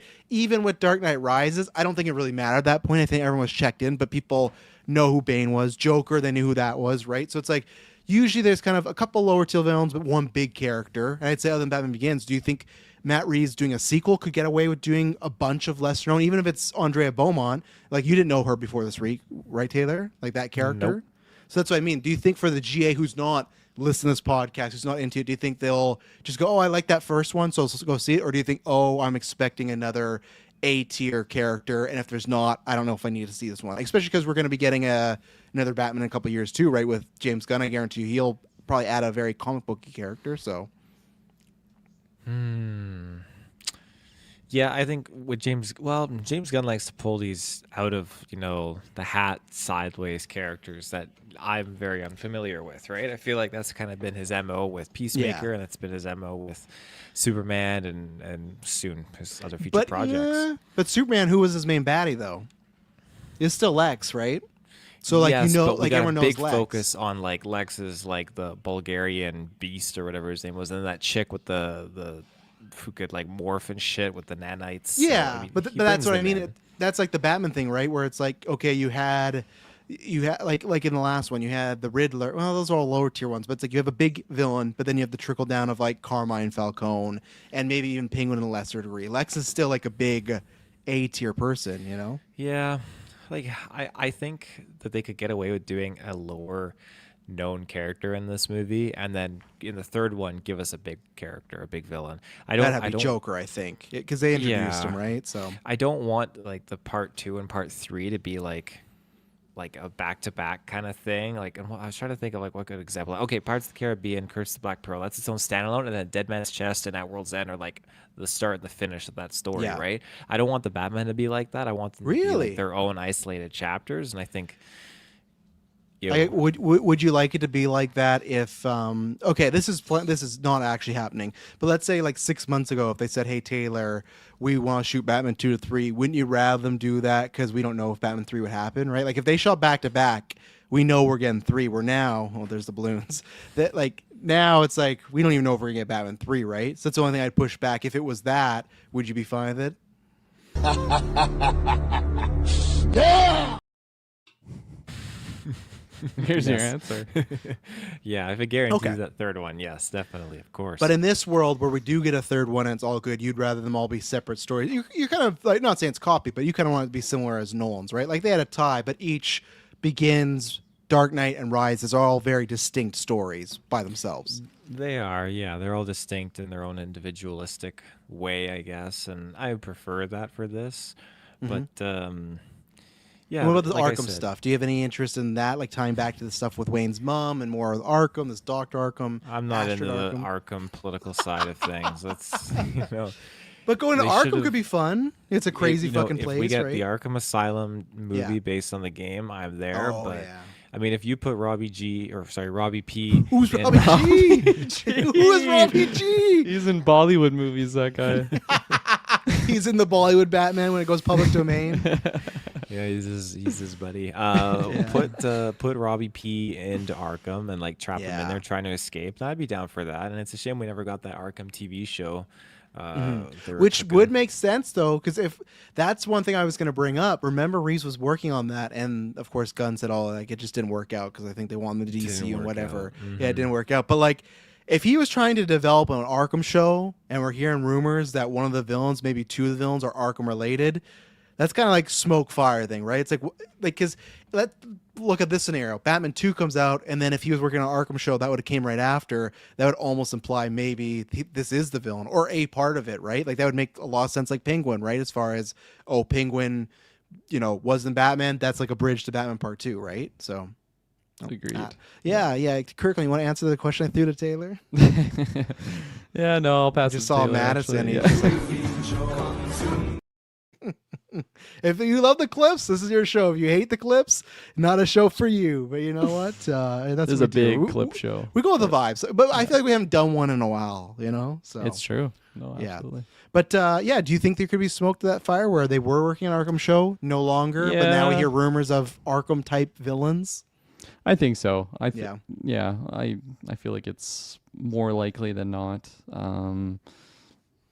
It's also kind of nice because maybe they would have a general idea already that would be like pulling into that. So it's like if they think there's something there, wasn't able to work out, but we still can like tell that story. I feel like that's kind of a good sign. But Yeah. maybe I'm stretching. And again, too, like obviously we found out once we saw the Batman and reviewed it. But if you would have told us like 3 or 4 years before, which is so funny, Matt Reeves is such a sly motherfucker. He was at DC Studios or Warner Brothers, and he took a picture of the Batman '60s costumes, and it was a Catwoman, Riddler, Penguin, and Joker. And we just said, oh, he's just like showing an image, but all those characters were in the Batman, right? Like it was so good. But if at that point, if we would have heard scoops of, oh, Penguin, Catwoman, Riddler, and Joker in the movie, we would have been like, oh, that's like a really crowded movie. Like, do you have time? Yeah. It's the same thing like this Arkham guy, like Dr. Arkham, Jeremiah Arkham. He could be in there the same route Penguin was, right? He could just be a conduit to get to. And even then, like another one is even Carmine Falcone, right? Like he was a bigger villain than Penguin in that movie. And you wouldn't have thought that at the time, right? Because it's Colin Farrell versus Totoro. I got you. He was all over the trailers too for that movie. Right? Oh, Penguin. Oh, yeah, that car chase and everything. Like, that was that first trailer. So that's where it's like, you never know when we hear these castings of. I feel like we're getting the ScarJo one because she is going to be probably in the top 3 for porns. To me, it's usually Bruce, maybe Gordon, then her. And that's, I forgot to ask you before, how do you feel? Because we talked about this a little bit in the summer when it was like some C tier stuff. But now the A tier, S tiers have been reporting it. It looks like Kravitz, aka Catwoman, is not going to be in this. How do you feel about that? Sad. For sure. I would like to like think that there's a possibility that like her story's still not done. Like maybe if we get a third, like that character comes back at some point. We got to get the third. Yeah, yeah, exactly. That's when you get like your Avengers assemble all of these characters coming back. Because I like that her story was still open ended, but like I don't think the movie is like has to have her in there. Like the ending wasn't so tied to him and her being together. So and if she's not around, I feel like it's also kind of good for the overall like story, because it's just like such an interesting complex relationship that those two characters have, and it makes sense that they don't just like work out, you know, and just get a sail off into the sunset together. Like she's just doing her own thing, and that's just who she is in her character, and it fits that role. But obviously I'm sad because she was phenomenal in that first movie. Yeah, well, the two things. One, I still hope this is successful, and we'll talk about where we might see a Catwoman show in a second here, but I still hope that a Catwoman show could happen. Like, to me, that'd be the perfect bridge to do what they did with Penguin. Almost see her the same way Penguin show ended with him with the whole comic costume. Imagine if that's the last episode of Catwoman. You get that, and then Catwoman or There's Batman some spicy 3. costumes you could she gets adopted by Selena. Bruce Wayne. We've unlocked a new me in the adopting. So if only if you listen to this episode, you know what it means. Dylan, you better listen. No, he's gonna hear the third clip and be like, "These fucking guys are not here." He's gonna hear this clip show and then be like, "Oh no, come on, no, you damn it, no, what's happening?" Look at me! Oh no! Jesus Christ! That was me. That was me with that. Look button. at me. No, this would be more him. Yeah. But I was going to say as well, too, I brought this up in Travis, told you, I think a good way they could do it, though, is also if this is a love interest, imagine, because the first movie, he has a semi, tension, like not they're like a fling, right? They just kiss. That's about it. Will they, won't they? Yeah, exactly. But then she leaves, he leaves, whatever. Imagine this time if he falls in love with somebody, or same thing, will they, won't they? But she is a bad guy, like a full-on bad guy. And then I think that maybe cousin. And his cousin, fuck yeah. That really cements like, oh, Selena is like maybe more like he can trust her a little bit more. Like it wasn't just like it's not just. Oh, every girl I meet that I'm Batman, they're attracted to me and want to adopt me, right? It's like, oh, I could actually trust. I just be like, it could be an epiphany that, oh, I can actually trust Selena more than a lot of other people, right? Taylor, the adoption thing is just so funny because he's an orphan, so there's like there's like a tie there. You're gonna adopt me, Selena? You're gonna adopt me hard? Taylor, before we move on here, Catwoman Zoe Kravitz looks like she's more confirmed not to be in this. Are you find that for the story disappointed? Where are you? I'm curious. Like, is this this is an actress choice? So is she choosing to do a different project instead? No, of this, I don't. or? Well, I guess we don't know, right? We could because she has directed. There's no method of she said no or they didn't have a role for her or anything. I would assume it's more the script that it didn't call for. And again, I still could see a scenario where she's like, in a scene or two, right? I think they're just really emphasizing that she's not gonna be like the last one, where I would say she's probably like, who would you rank for the most important character after Batman? I feel like probably her, right? Like it's either her or Gordon, because Riddler's not in the movie that much, Yeah. right? And Like is he's she kind number of, two? you know, he's an enigma, to use his family name in the great movie, whatever. I'm not good with the old Batman. That's okay. Movie names. Mr. E. Batman Robin. So Is that what it is? Batman Forever. So, Oh, Batman Forever. but I just think that means she wouldn't be in that role. But yes, yeah, there's no reason listed, just that she won't be in it. Alfred's, my pick. No, he's in there for 2 scenes and spends gets Sadie synced. He's in a hospital for like the entire back half of the movie. I thought of the Riddler Triple H adopted him meme, over. thinking about him. Only a meme that us three and Espo's might I be know. able to I'm figure sorry. out. That might but be too inside. That's too inside But, baseball. yeah. There's a 1-star review. Taylor, Zoe Kravitz, Catwoman, not in this. We don't know the reason why, but how do you feel? Don't know the reason why. Yeah, I mean, I feel okay. I think they would set up a really hype and exciting kind of moment if she was to come back in the third one, and they just kind of like Hell yeah. they keep Yeah. it subtle. You don't see it coming, and it's just like Full you know, suit? Full suit. Robbie P's getting the shit kicked out of him, shotgun to the head, it bounces off Robbie his G. mask, and then by Robbie G. And then who comes in to save the day? It's Catwoman. Zoe Kravitz. I don't know. Maybe they'll bring in like Lenny Kravitz in here or something like that. Just switch out the Kravitz. Hey, Lenny's the fucking man. He's great. He should He's act good in the more. Hunger Games. He's good in the Hunger great in Games. the Hunger Games, Yeah. man. He can play Dr. Arkham, but and that could be huge. That could be huge as far as if we get a third, bringing her back. But then also, I think we all kind of think that that's when Barry's Joker would probably be like the main baddie, right? So it's like you bring Kravitz back, and don't forget this, Hans, you owe me a pizza.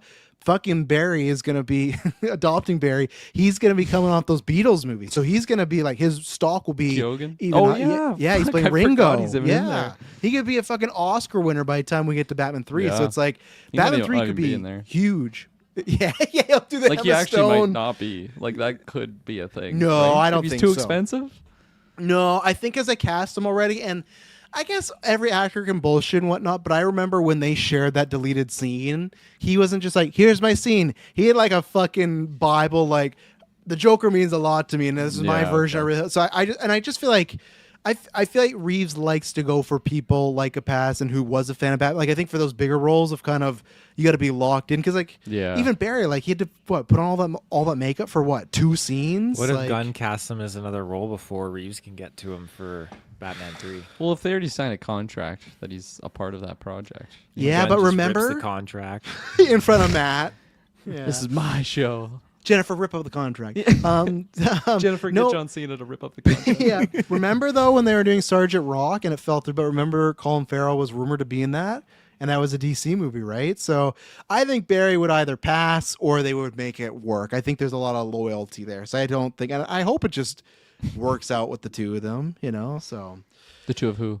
Gunn and Reeves, like Yeah. they act very nice in public, and I hope that would be the best way to go about it, right? Like I have to believe it when a couple months ago, and it could just be bullshit, right? But it's like a couple months ago when an interviewer asked, like, what director do you most want to direct a DCU movie? He said Matt Reeves, and the guy said, "Oh, what do you mean?" He's like, "Well, he's directed these, but like I'd like him to do something in DCU." Maybe he is just trying to polish the knob, right? But I would like to think it would be better that way. And plus, like they've always said, it's a trilogy, so it's like, finish this out. I've said this before. I think we've talked about this. I still feel like you could not even do like the James Gunn Batman for like another 5 to 6 years. Like you just started Corn, so there's so many other characters you can do before you get to Batman. Like, Yeah. people might hate me saying this.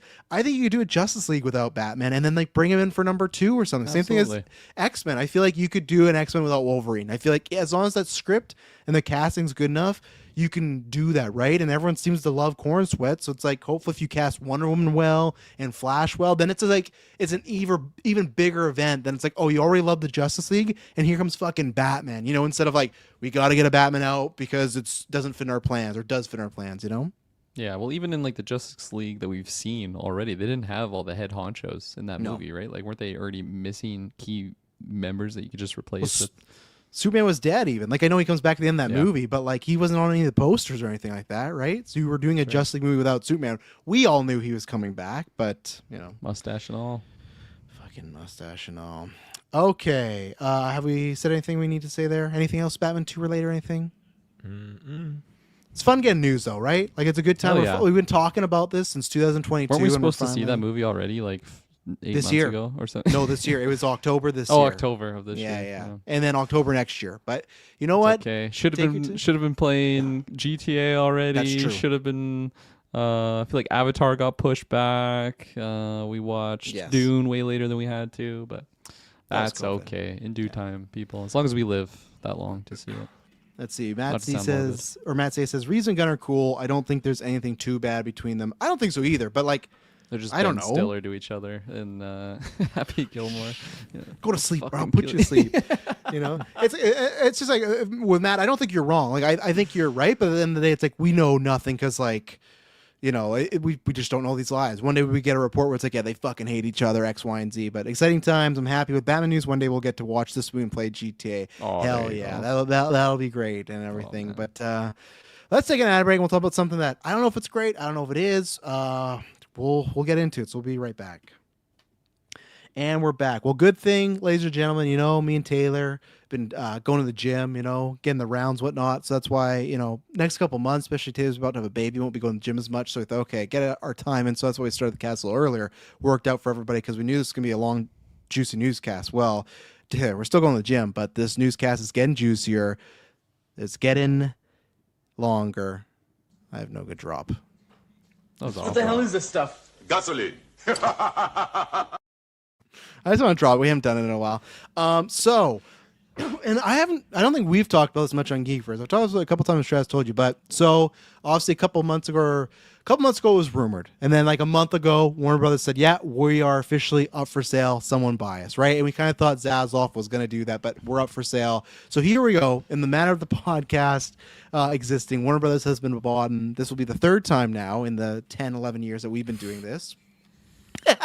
Yeah, exactly. So the people that went in to bid was Paramount. We didn't know if it was with Saudi Arabia or not. At one point, a report said it was, but they're like, no, that's not true. But we don't know if that was true. So it was Paramount, which obviously is very has a lot of stuff in the news right now with Rush Hour and Trump. So obviously people are like, I don't know how I feel about that. And Can you then give me a cliff notes of what that is? Because I saw a meme and I didn't believe what it was. So pretty much like the news outlets have reported in different ways, but the family that owns Paramount, they're very close with the Trump administration, friends, everything like that.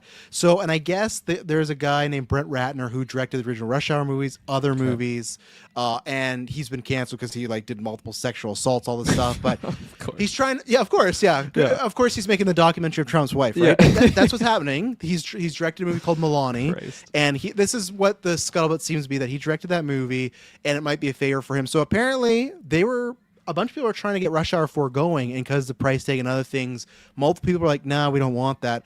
But I guess Trump is kind of maybe a favorite of Brett Ratner because he would be directing, and maybe he wants to see Rush Hour 4. I don't know. But he had said, hey, I want you to make this movie, and that's where they're making it. Wild. So Jackie Chan and Chris Tucker come back. It's $100 million. So, and again, the guy that directed the documentary about his wife has got a new gig now, right? So that's what happened. So that's why, obviously, with Paramount, there's a lot of like, fuck, what are they going to do? And even Taylor's boy, Taylor Sheridan, he had left Paramount. There's rumors for a bunch of stuff, but I guess the rumors, I don't know what next year is, but next year America's having some milestone where it's like, not 100th birthday, but maybe 1,000th. I don't know. However old America is, it's a huge one, right?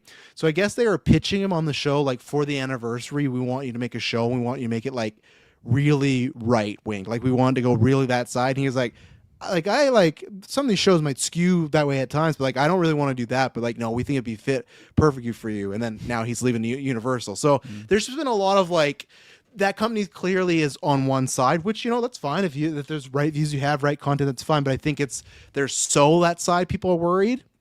And then there's Universal and Comcast, who is before they tried to buy Fox, didn't happen.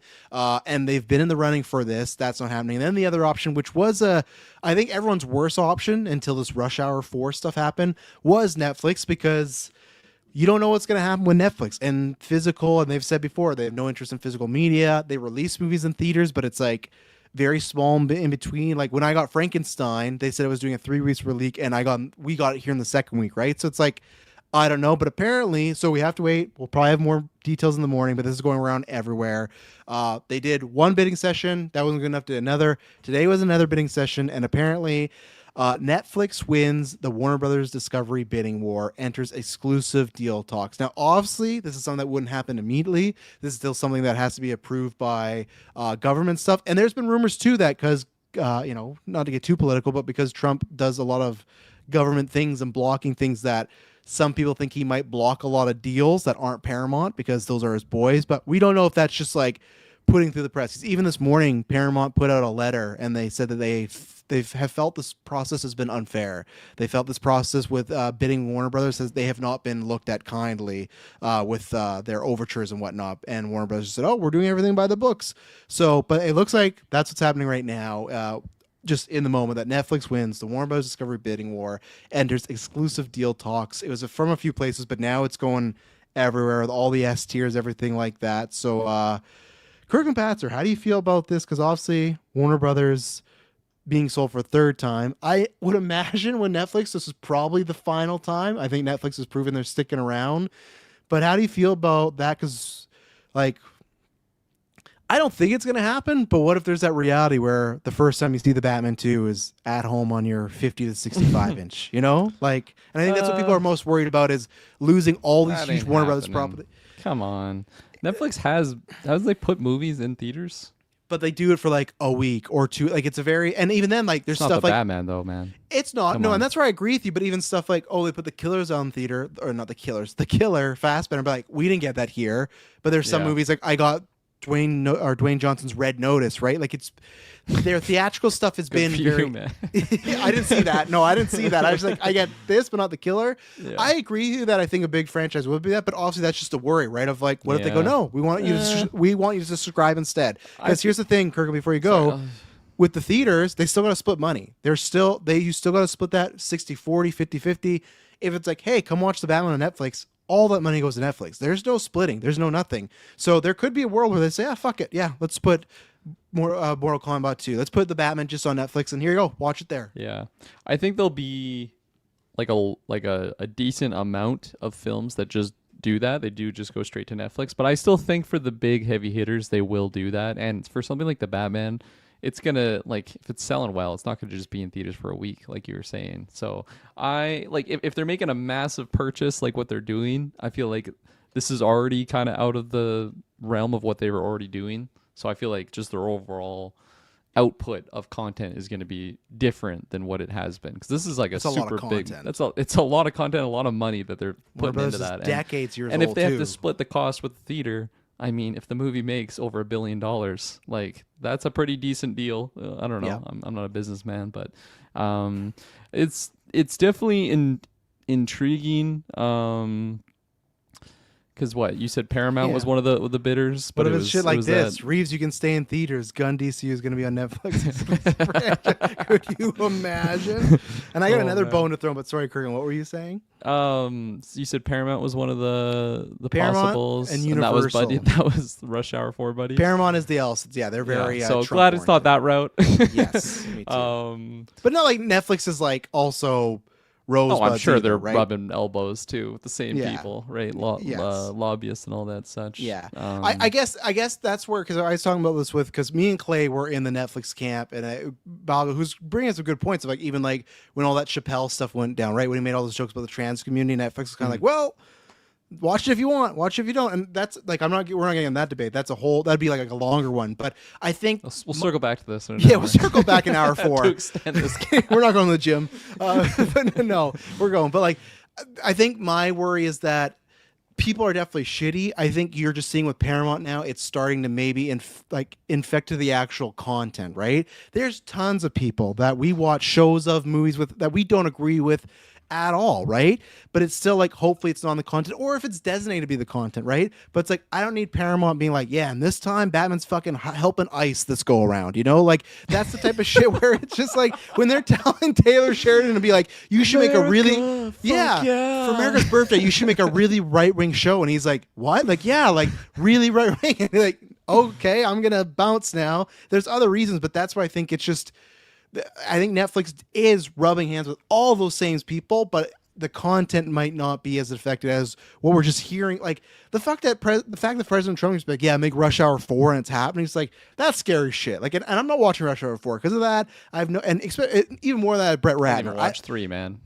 Well, yeah, and like they were bad after 2. Come on, no. absolutely. And it's like, even now we know more about that. It's just like, but that's the thing where it's like, I'm with you. I wish, like Aaron says, I was hoping Universal would win it because like they still do theatrical. They're another movie studio.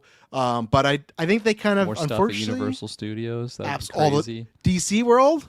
Imagine DC World. You walk right into jeez. Gotham. Like imagine like yeah. Harry Potter World, but it's Gotham. Oh. Holy fuck! Arkham Asylum. You go get adopted in there and everything like that. It's your fucking horror houses you want to go where you sign the waiver. Yeah, They adopt choke me, you out, adopt beat you me. up. Yeah.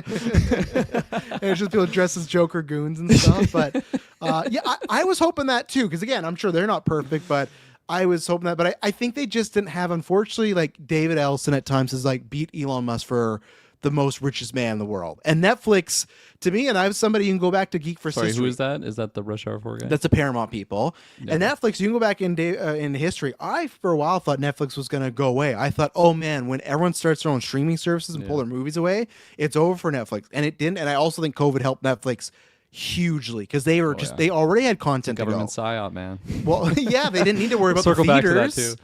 Yeah, an hour 5. But they didn't need Netflix didn't need to fucking worry about theaters. It's like you can just do that. But and here to Mike's point too, like you're talking about a company that might not release K-pop 2 Demon Hunters, which is Yeah, that's guaranteed kind billion. of crazy. Yeah, Actually. and that's what I mean. Like, are they? But that's the thing, Mike. They might just be in the mode where we can technically make more money by people subscribing to the feed than going to pay a ticket at Less the theater. cost for them to like Yeah. have to share with Direct to yeah. consumer. It's right It's fair. there.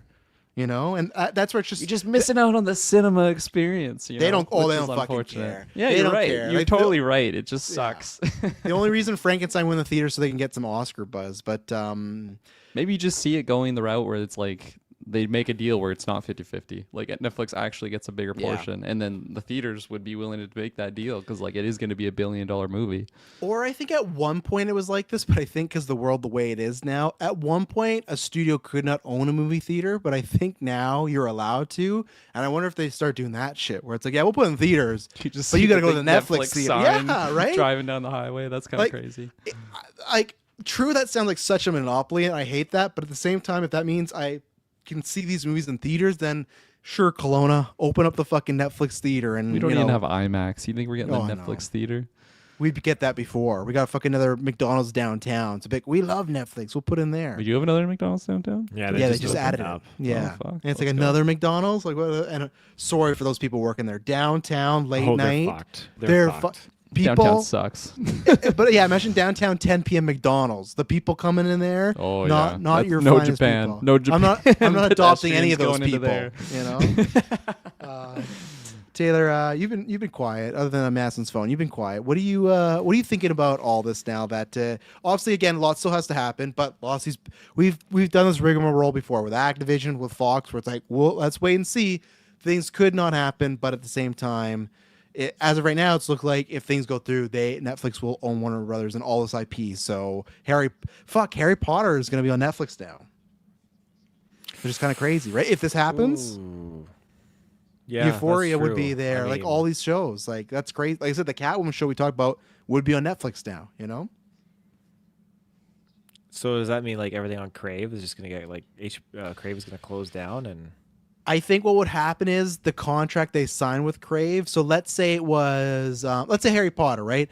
Let's say if they or actually probably not that. Let's say HBO signed a 5-year deal with Crave. Whenever that ended, Crave would probably cease to exist with that content, with HBO and everything like that, because we have the Netflix stuff, and it's not like we get Netflix exclusive Canada and America stuff. Like we do, but not like the originals. Like we're not getting delayed on Stranger Things. So probably what happened, let's say Crave signed a contract to 2032.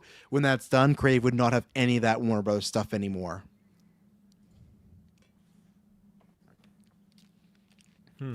Okay. For a moment, I thought you were talking to me, and I thought I was the one that fucked No, up. no, I've thrown it to Taylor, and he asked me a question on my question. So, Taylor, go ahead.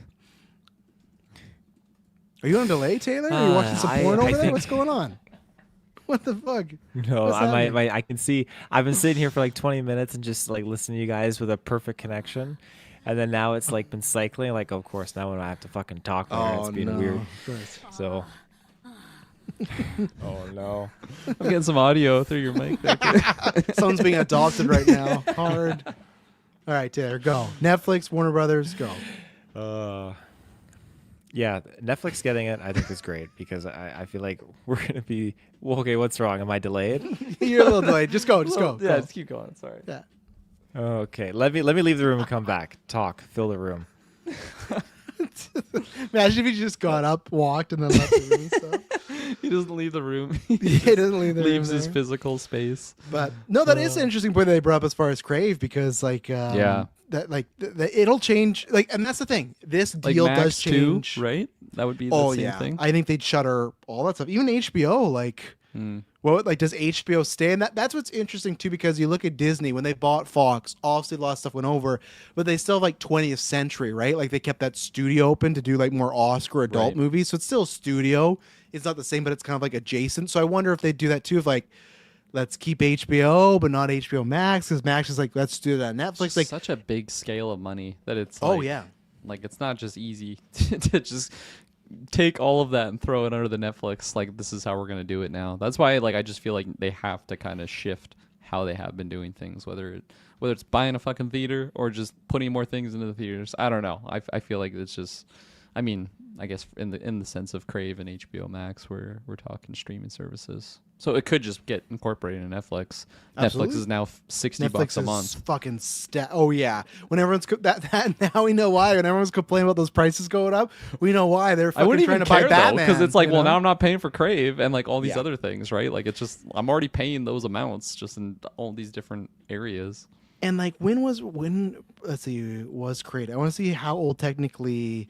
Warner Brothers was created in 1923. It is a 100-year-old company. The amount of Netflix already has a lot of content. People put stuff on there. Now you're getting 100 years worth of content, and a lot of some of the biggest movies of all time. Like fucking even just you got primarily Nolan's category too there too, right? And that's the other thing too. People like Nolan who doesn't like streaming and Tom Cruise. That's what's going to be interesting too, right? And that's what I always hated about this, where I wanted Warner Brothers to stay the same because now we're down to like 4 big studios. Like we've lost another big studio, but now it's those people like Tom and Nolan. It's like either they just do streaming and you lose those people, or do they do theatrical so they can attract that talent, right? Because if they're just or they're just streaming, Nolan's never going back to Warner Brothers. Like he's never going to go back there. He'll stay. And even then, does Warner Brothers exist, or is it just dead? Is it just Netflix down? That Warner Brothers name is just no longer alive. Like, what reason does it need to be? Why would you confuse the audience? For It's like just the Netflix. legacy of it. Yeah, but do these people with the big money like care about it? Do they care about the older legacy? people that like, oh yeah, Warner Brothers property, especially like the Looney Tunes tie and all that stuff, right? They don't have Looney Tunes anymore. They sold it. Oh, I didn't even know that. Yeah, There you go. I think they might have actually, I don't know if they've got the backlog, but what's that's a Zazoff thing, right? You would think, oh, you don't sell Looney Tunes. That's an iconic figure, Warner Bros. Nah, we don't want it. So that's where it's like these Netflix people, Yeah. like I don't think that's a thing where they're gonna. And here's one thing before we go back to Taylor. Super funny. I can't remember his position, but he has a high-ranking position. Fucking Big Dan Lin is over there as like a CEO or something. man. I will get his Bring him official back. title, but like, man, what a fucking crazy way to maybe reroute and get yourself to be running DC, right? No He shit. does the interview, doesn't get the job, and now, like, I'll get his official title. Okay, here it is. It is. He's just he been is. Thanos this whole time since he lost. Well, I don't know if he lost the job, but he just didn't get that. He didn't that get the job. Yeah, I think he interviewed and didn't get it. But He's this just been is collecting the fucking soul, the gems. his official title right now. Is Dan Lin was named chairman of Netflix Film. So this guy who lost, let's say in this scenario, lost the interview process to James Gunn, could now be his fucking Oh boss. yeah, And like taking his wife too at this point. he's gonna adopt Jennifer Holland.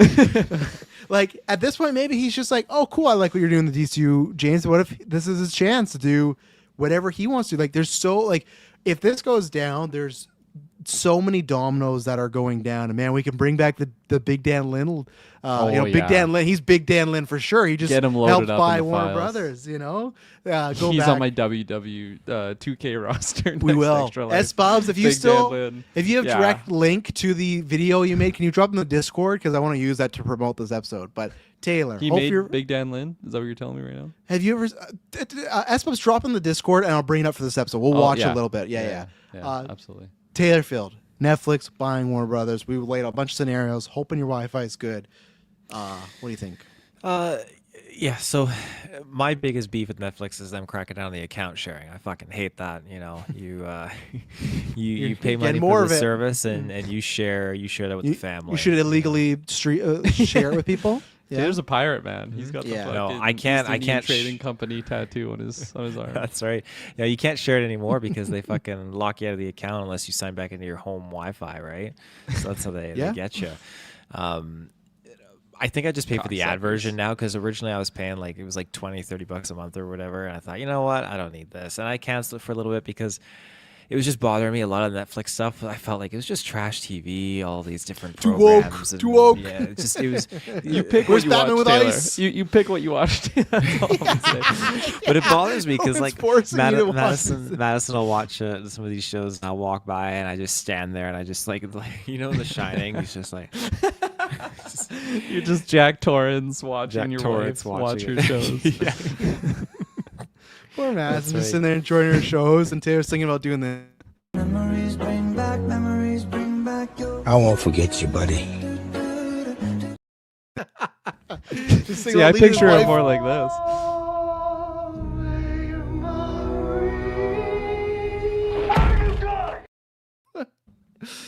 Taylor's gonna one day sign on this cast, like, yeah, Netflix made me leave my wife. Like, I just don't like their practices right now. You know, I just don't like what they're doing here. But yeah, no, I think at this point with them getting all of this content, that's absolutely like crazy. It's bonkers to think about everything they've just kind of absorbed into that umbrella, and it's a big shaft to the people that work in movie theaters because if they don't put their movies into the theaters, then they're they're taking away jobs. You know, they're getting people fired. They're closing theaters down. So it's a absolutely, big there will con. be tons of people that lose their job because of this. So And I think it's because Heel not directly him, but you know, he might be a So- part of it.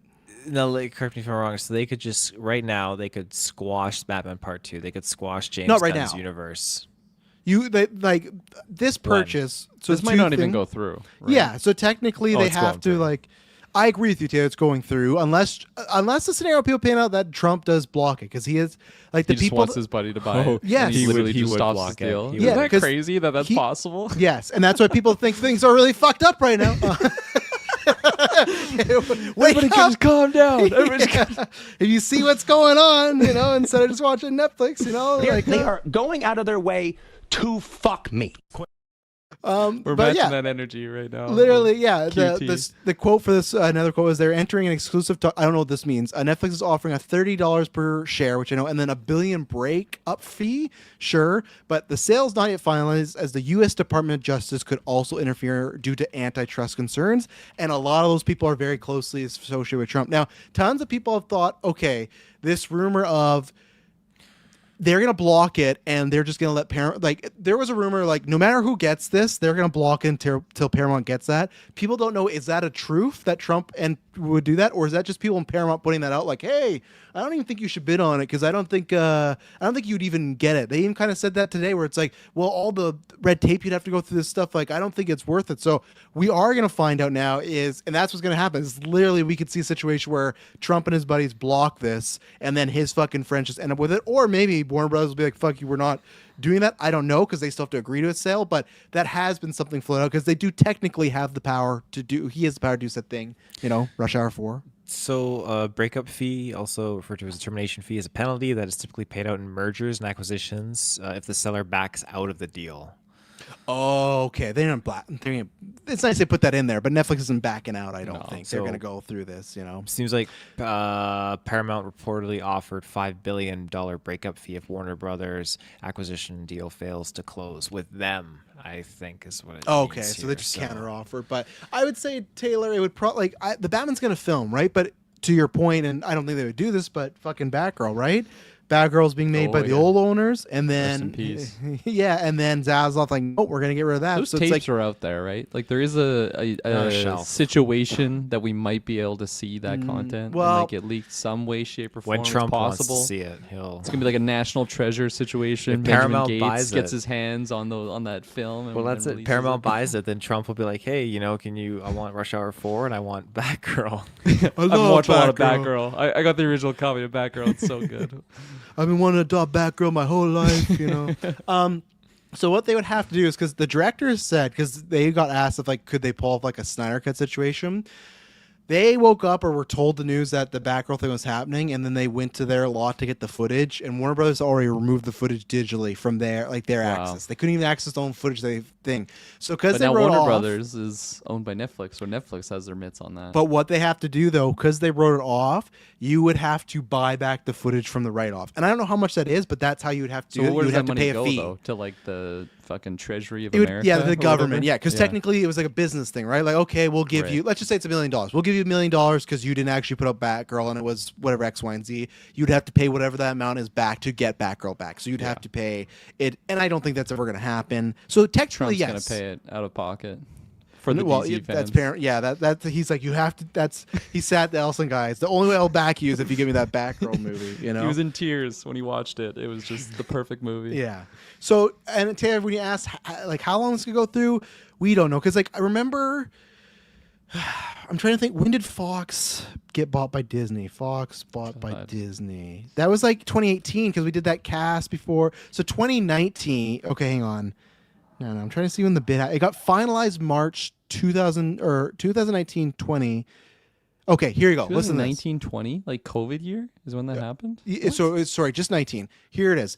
The deal was announced 2017. It wasn't finalized till 2019. So Okay. put that in perspective, it took 2 years. So right now, if we're December 2025, by December 2027, the Batman Part 2 will hopefully be out. So Matt Reeves, no more fucking delays. We got to get this shit done. We got to get this shit done. But like I said this on Travis told you, it's crazy how with Matt Reeves, we didn't know about Batman 3. Same thing. James Gunn's going to go make Man of Tomorrow like Superman 2. He has no idea if he's going to do another Superman, another Peacemaker. Like, that's more than even Matt Reeves. I would love to, because we joke about James Gunn, but I think James Gunn's actually a good guy. I like to love the majority of his work. I would love to be a fucking eye on the a fly on the wall right now in Jennifer in his bedroom. Not to watch anything that, just like as they're going to bed tonight, like He's adopting. just like literally as they're about to go to bed, you're getting text or notifications of like, yeah, Netflix is buying. It's like, and it's like, that must be crazy, right? Because he's not even been running DC Studios that long. It's been like 2-3 years, and it's like it just started. Well, this is like it literally the just started Dwayne this Johnson year. thing, right? Yeah, but that was different. He was trying to take over DC. He wasn't actually getting DC. He just was like positioning himself, and then they gave the job to Gunn. I think he thought he was getting DC, but it's crazy how again where we got Superman. You can feel the mana. You can feel the mana. That's what he was saying his ass off on his pitch. Like, you just feel the Monica. But that's the thing where, and I've said this before too, I don't think if they don't do the DCU, I think from now on you just do solo movies. I don't think DC would survive another like universe reboot right now. No. Like imagine that. Like we just got Corn Sweat Company, and then 3 years later it's like, here's Jacob Elordi, Timothy Chalamet as Superman. It's like, but we just got like another new Superman. Like I that's why I feel like to me, because next year we got Clayface and Supergirl, and maybe I'll ask you guys this too. Let's say this goes through, and you got Dan Lin, you get other people. Do you think it is like an immediate, like a Batgirl that's that we're cutting stuff, we're changing stuff, here we go? Or do you think you kind of let and see things how they play? Because you got Clayface, you got Supergirl, you got Man of Tomorrow, you even got the Batman Part 2. Like, what do you think is gonna? Also, we have no idea what these billionaires would do. But Kirk, what do you think could be the method we might see if Netflix gets it, and that we have a whole universe cooking right now? Like for the current DC, all that stuff. Yeah. I think we ride it out. Like it's not like it's super unsuccessful and like bombing, right? Like okay, let's write this whole thing Superman's off. still in the top 10 movie of the year. You know? Absolutely, and like just like the names that go along with those IPs, like that's just big content that they would have their little mitts on. It's like not so much okay, let's cancel this, but like let's just how can we juice this even more? I could also see it just Put it on being, Netflix. Well, like maybe more, I don't know, animated stuff on Netflix, right? Like that could fit really well, or just other TV shows that could come out of that universe. I don't know, maybe I'm just optimistic, but I feel like we could get like a lot more just like characters that aren't in like the main front. Like I don't even know who I'd pull, but just like more avenues to get something like the Cape Crusader or the adoptions of Bruce Wayne. We get a whole series on that. Who knows? Fuck yeah. Because animation or anime can do well on Netflix, right? You were talking about rewatching Arcane, right? Like Arcane's phenomenal. Obviously, I still think there's a little bit of like a superhero fatigue going on right now, but if you can make the good content, it would be there. What do you think the break-off point is? Do you think it's like do you think like they For look the James at it? Gunn universe stuff? Yeah, like do you think Supergirl and Clayface next year come out and like, oh, it's based off that? Or do you think it's like, let's at least wait till Superman 2? Because to me, that's what I would be. Like if it was plopped down to me, I'd be like, see how Man of Tomorrow does first and then go from there, right? Because like if that underwhelms, because that underwhelms, I could say, okay, maybe we make some changes. Or maybe you could say, hey, Gunn's not the guy, right? Because I'm somebody that said like, I'm really hoping Supergirl and Clayface aren't the same type of vibe as his other stuff, because I haven't been loving his DC stuff, right? So, and I do think one thing that's super like curious, and it's going to be really interesting to see, is we always joked about with Zaslav and Gunn and Reeves. Now when you have Superman 2 and you got Batman 2 coming out the same year, man, I'm not saying Matt Reeves would be like the DC Studios guy, but the pendulum swinging one way or another, like just not even that, just the idea of what happens what if the gift is he dropping when he gets that promotion? Oh, what gift is he dropping? He's using John Cena, boning Jennifer Holland, and Peacemaker. No, he's using an actual picture of Robert and Zoe on the Batcave. The forgotten footage that everybody thought was I'm gonna release, and he's up. like exclusively on Netflix this Friday. See the sex tape. No, I think Batgirl. I mean it more in the sense that I don't think he would get that job. I think they'd do a sense where, hey, they sit Gun down. They go, hey, the DCU's not happening. We're just gonna do the old DC where it's like solo films, but Reeves, you can do whatever you want with Batman. You know, like that's the scenario. And even then, I don't know, maybe Superman beats Batman. I really don't know, but that puts their relationship and the whole thing in a very, very interesting spot now with those movies coming out within months of each other. And that would be 2 years from now. If it could be even sooner, but let's say it fall that trajectory, that could be the similar time or right when Warner Bros. About to be bought by Netflix. It's like these movies are out, and I don't know, man. Again, like who knows what, like Big Dan Lynn's a guy that fucking apparently on the Netflix, they had like a summer or Christmas party or something. They had a video just to talk about all of Netflix's big wins of the year. And they used a fucking AI Christopher Nolan voice to narrate the video. And this was a video that Dan Lynn helped produce and everything like that. So it's like, and same thing. Fuck, maybe we're going to get fucking AI slot Batman stuff. But, Tia, before I bring up this Dan Lynn video, what do you think about that as far as Netflix gets them? What do you do with these universes? Do you think they would cut and run right away? Do you think they'd wait and see, a mixture of two? Like, what do you say? Because like I said, Matt Reeves obviously Batman in 2027, and DC right now has Supergirl, Clayface, and then the year after Man of Tomorrow. That's the current slate. Oh my goodness. I think you let it run for a little bit. I really do. There's no marketed advantage or financial gain to just axing it right now and spending all the money on restarting everything. James Gunn has created a pretty good brand right now with or not created a brand. He's revived a brand a little bit with DC. So I think run with this a little bit and just kind of maybe support him, because he is pretty good at what he's doing, and the numbers show that like people are definitely invested in this universe that he's creating. So run with that. DC is not the only thing that they have. There's a few other things that they can look into if they want to reset something. Put your money into something else that you want to focus on. I mean, you got Harry Potter too. That's going to be running That's huge. soon. So and on Netflix, huge. I don't care I don't care what people say when.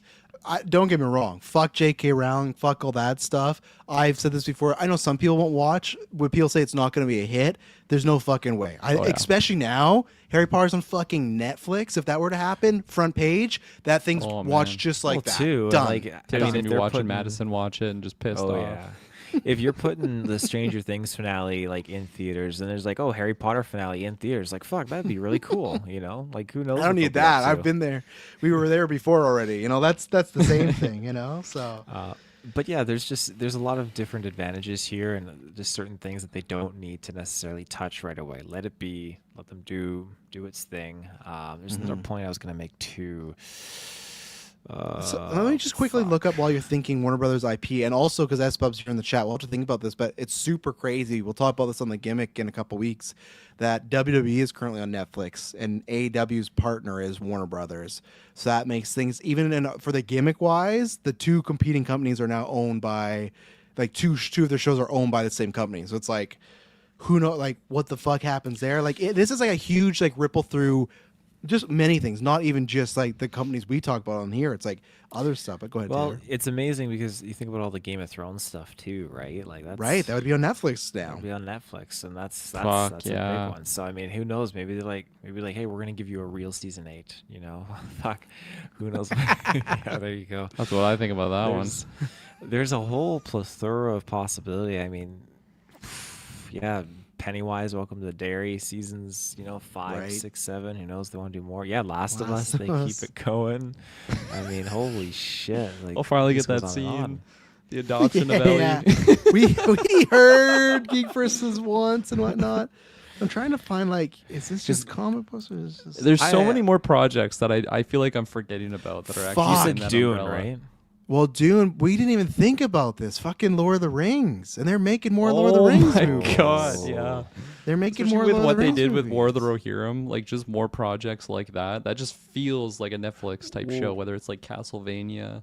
I'm trying to get Essence, this. what they did. What's the Holy differential Christ. here with Prime? Ben How 10? does that work again? What do you mean Prime? Well, because they Prime own brings different power. books. Remember, they own different. But what happened was that fucking Embracer Group bought bought Lord of the Rings. But then they're like, well, we don't know what to do with this, so they just partner with Warner Brothers to distribute those films and make them, pretty much, right? But like, even then, does Friends technically? Look at Camelot's comment right there, 40 weeks ago. Fucking Looney Tunes. Awesome Looney Tunes. That's not even with Warner Brothers anymore. This is a bad list because like they have like the Elf up there. It's like I love Elf, but it's like but Scooby Doo's already going to Netflix as far as something like that. So yeah, it's going to be a massive change and ripple if this happens. Like either way, but the fact that it's actually happening now is nuts. Let me reshare this video, then we'll get to the other news here. Tia, was it what you were thinking of? Was the Game of Thrones? Is that what you're going to bring up? Or was it No, something I else? can't remember. It's gone. Okay. So here's something that we talked. This is what we talked about when Dan Lin was interviewing, and he was I like the remember front this video runner. now. Yes. That's the other thing that they do need is they need some guy to get up there at Comic-Con, fandom, whatever, and be the face of it all. Like we've talked about. Oh, go ahead. I was gonna say, what's Dan Lin's thing? Like Feige's got the hats. Is he just like wearing like fanny Belts. packs or something? Belts. Belts. Like he's like like huge belt buckle. Yeah. And then when crowds yell, like if there's like a heckler, he just takes it off and like fucking like strikes him in the face. It's like a that. 50 like grand like belt buckle. Yeah. And studded too, like Whatever so over the the logo top, of like the a movie is, rapper it's or yeah. something. Yeah. Yeah. It's like, look what I spend my paycheck on. It's like I thought you were producing the movies, man, and stuff like Suck that. my dick. I run Warner Brothers. Yeah. Fuck Snyder, and then he's just going off and everything. You reminded me. And now those crazy Snyderverse fans would have come after you at some point. Exactly. Oh. The bots would have been Oh, he called you bots. They're still coming after me 2 weeks later. So I think there's another I part feel like we're with in the the conversation with these ladies. You were pretty much. It's like they're part of the show. Yeah, we're just talking, asking questions to Dan. Oh, Dan, your I career. feel like we're talking to our previous selves right now. This is really tripping me out. Yeah. See. Oh God, Big Fuck. Dan secretly ripped has his own Samoan tattoo. Shout out to S Bubs. He puts in a good. So check out our Where's Discord. the dead Robin tattoo? Or this isn't love Jared it. Leto's. That was Jared Leto's Joker. It is. I don't think you can see it. Like his shoulder, like his collarbone area. Oh no, to the left on the bicep, his right bicep. There's a to the dead left on Robin his and right. then Oh, yeah, his there is. right Yeah, bicep. right our, there. Yeah, I our see it. left, I see it now. Yeah. And there's So. a dead bat. But yeah, no, you can go back and listen to that whole thing. This was a good time. So that's what thanks for I'm just looking through like all this stuff. Oh, what is these hats? Too. Huge belt buckle too. Yeah. He's Stephen Young's character from Nope. Yeah. Oh, that's a good one. Yeah. Thank you, S Buzz, for making that. That's a video. very fun, a great video. So yeah, check out our Discord. There's a full 7-minute video of us talking about Big Dan Lin and that happening. So all right, let's take our. Whoa. Quick point. So do you think that Dan Lin could just be like, all right, James Gunn, take a back seat. Snyder, I'm giving you the DC again. No, because the rumor was he didn't like the Snyder stuff. So I think I think those people that were making the whole like Netflix, restore the Snyderverse, whatever thing. But he gave Snyder the sci-fi movies. No, that was before he was there. Was it? And now Army of the Dead 2 is not happening. We hear nothing about Rebel Moon. Oh, sorry, Zach. You're out, Norman. And that he's making a new movie that's currently not with Netflix. So I don't think that it's indie. It's indie right now. Okay. So there's no with Paramount. Yeah, he's making a movie for Trump. But so let's take. He just called the Snyder fan bots in the video right there. Yeah, Taylor, come on, were you listening? But so.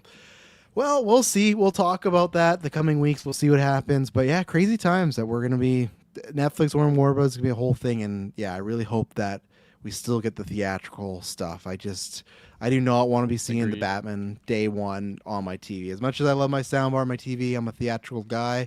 Maybe I feel like you would still like you say that, but then I feel like you've also seen like cracked copies, like cam versions before the movie comes out because you just got to know you're that type of person. Not now though. Yeah, but not now. But like because most of the time it's going to be dropping the famous start of the scene. I watched one scene. I watched the start of the scene, and then I pulled out. Okay, I pulled out. But I didn't adopt it. But I just, I don't know. I want to be hopeful, but I just feel like this is gonna be. And here's the thing, we're talking about the big stuff. That's fine, but that's where it's the other things we talk about, like Sinners, Mickey 17. That's the other stuff I'm worried about. That's the really bad stuff. We're sure when we talk about could the Batman 2 make $1 billion, Netflix might be like, yeah, sure, put it in there. That stuff like when Sinners comes out and it had like legs for weeks and weeks and kept making money.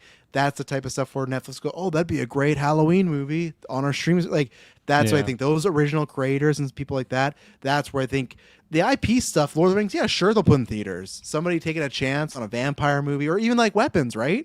Would they look at it and go, oh, no, that can go on streaming? People love horror movies on Netflix during Halloween. Like that's more of it. That's the people, the mid-tier films and indie films, those I think are going to be where it's completely fucked. That's where I don't think, and I hope I'm wrong. I hope Netflix goes, you know what? We know we're taking this big thing on. Let's try and take this approach and do more theatrical. But I could just see them being like, we'll make more money this way. And that's what sucks. So that's why, again, what Taylor's talking about. The amount, and it's going to happen. The amount of jobs that are going to be lost, and again, just the amount of places to go now. We've lost one big studio. It's Sony, Universal, Disney, Netflix, and I guess MGM and Amazon's trying, but it's like we're losing them all the time. So, Taylor. So Warner Bros. Owns Evil Dead, the Conjuring universe, The Exorcist. Oh, you're going to get so many fucking Conjuring movies. It says A Nightmare on Elm Street. Is that true? I don't know if it is because I think it's one of those luckily that Wes Craven signed a deal that after a certain amount of time it went back to him. So I think currently his wife has the rights. So I think they might have to go through Warner Brothers, but I think she has the yes or no on if they can make that. But maybe, The Shining, Malignant is another one. If that means I can get Malignant too, then absolutely, let's get that sale going. Oh yeah. Now this is interesting because it says through New Line Cinema they own Friday the 13th. But New Line holds significant rights to the character of Jason Voorhees, so I think it's that character versus the name Friday the 13th differentiation, whatnot. So yeah, that bullshit. Yeah, there you go.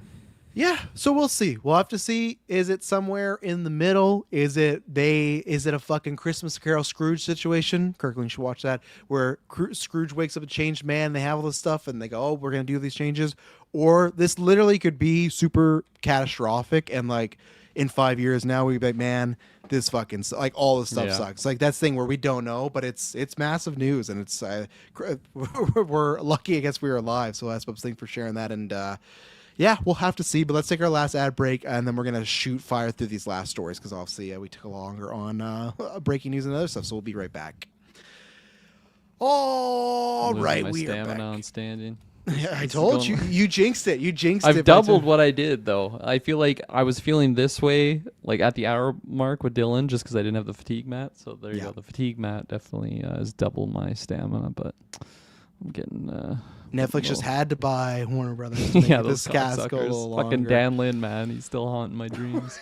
Yeah, he heard our jokes. So, all right. So here's some quick fire ones. Right now, the live action Tangled frontrunners are Sadie Sink, McKenna Grace, Emma Myers, and Isabel May. I should have mentioned, I forgot to say this, that Scarlett Johansson will no longer be playing Mother Gothel because obviously she dropped out for Batman and Exorcist, which Emma like Stone now is in that role. yeah, absolutely. They'll pay the money, but like, and you know, like I know people might be excited for the Tangled one. They think that's a good one for live action aesthetic, but to me, it's like if you're looking at the Exorcist with Mike Flanagan, the Batman, it's like you clearly drop Tangled. Like there's nothing special to do with. I just feel as an actor that's a full paycheck movie. But those are the front runners right now: Sadie Sink, McKenna Grace, Emma Myers, and Isabel May. Right now, it's been announced that they are currently working on a new Men in Black. Will Smith is not officially on board. I guess what's going to happen is they write the script and they're going to send it to him, and that's when he's going to agree or not agree. We all know this fucking guy is going to agree. Like unless they kill him 2 minutes in. Oh, there's Kirkland trying to get the chair. I'm just saying we all know this fucking guy's going to agree. And then for Man of Tomorrow, obviously you guys don't know the character too well, but right now the front runners are, well, the short list was Sam Rockwell, Claire's Bane, the guy who was the villain of Northman, like the uncle. Oh, yep. Yeah, and then Matt Smith, but then it came out Good that actor. Matt Smith is the front runner. Brainiac is like a cyborg, very. I want just to describe it for you guys. One day we will review that animated show, but it's like I'd say like adjacent to like an Ultron type of character, but DC, big ties to Krypton, everything like that. So yeah, what do you guys think about some of these quick fire news I'm throwing at you that are now? These were supposed to be full main topics, but we're run out of time. So what do you think about these? I like the juice of pretty much all these names. For which part? In both gender categories, honestly. I feel like my favorite out of the Tangled, I mean, I think they can all do really well. I don't know who Isabel May is. Me, I did not know at all either when I saw it. Usually I do, but I did not know. Isabel May, quick Google. Okay.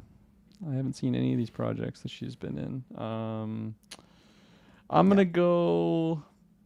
I think Emma Myers is my pick, but like I don't know. Sadie Sink sounds too expensive for the role. 20 million. Yeah. And to me, McKenna it's like, Gray, I don't know. if she hadn't been, because she's in Spider-Man next year, to me, all her choices since Stranger Things have not been big IP stuff.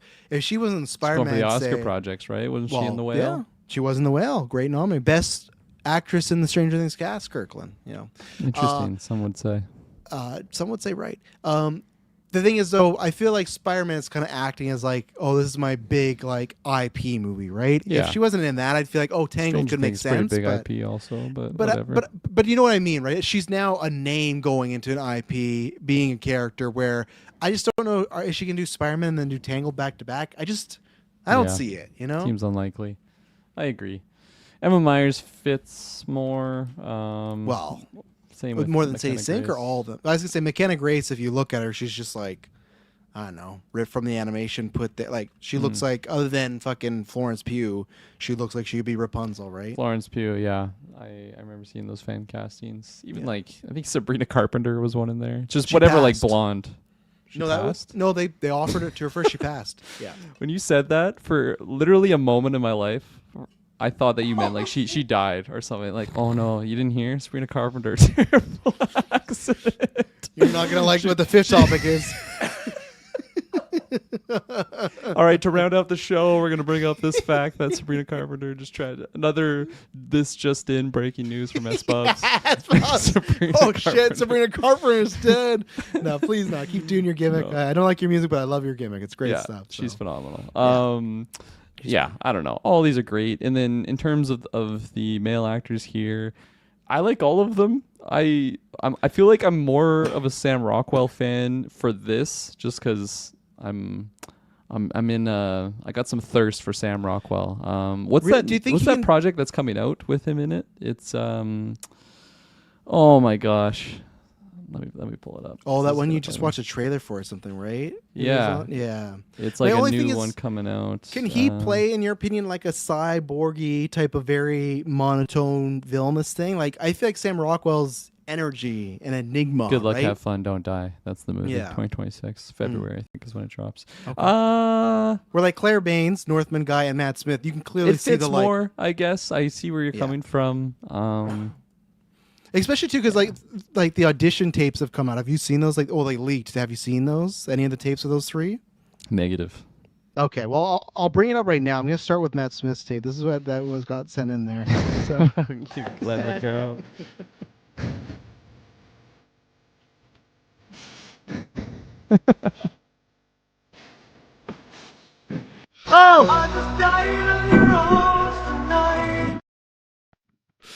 YouTube wasn't quick enough. I was really hoping you guys wouldn't see it before I pulled it up.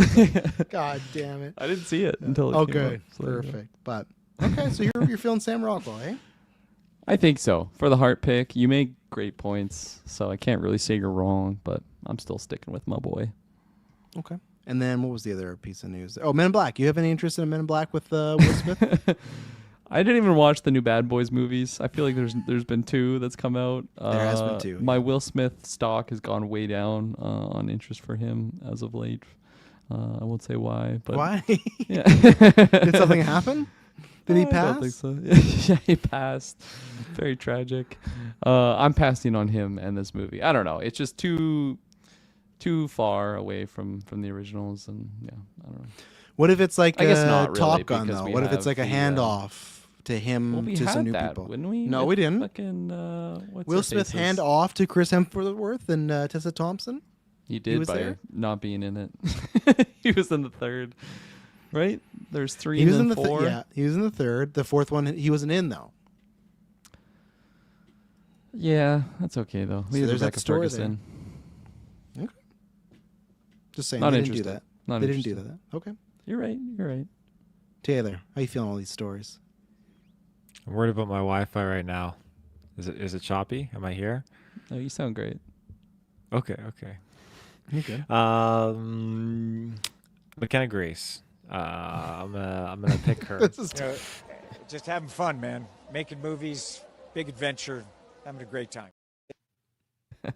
what an episode. No, I love Tangled. I think it's really grown on me because it's one of Madison's favorites. I've been watching that. Oh, so she kind of indoctrinated pretty you? often. She Had to go see you on your indoctrinated me, birthday yeah. at Bernie's? Yeah, that's right. Yeah, and The Big Short right after. What a double feature. But it's definitely one that we kind of we'll put on every once in a while and watch. So I was definitely bummed when they were putting it on the back burner, but after the whole thing with Lilo and Stitch, man, made Lilo some and money, and they're Stitch, like, yeah, "Oh, let's do made it." some money, and it's back. So that's fantastic. So I'm there for it. I'm really happy about it. But yeah, McKenna Grace, I'd say would be a spot on for that role. Mhm. And then Men in Black.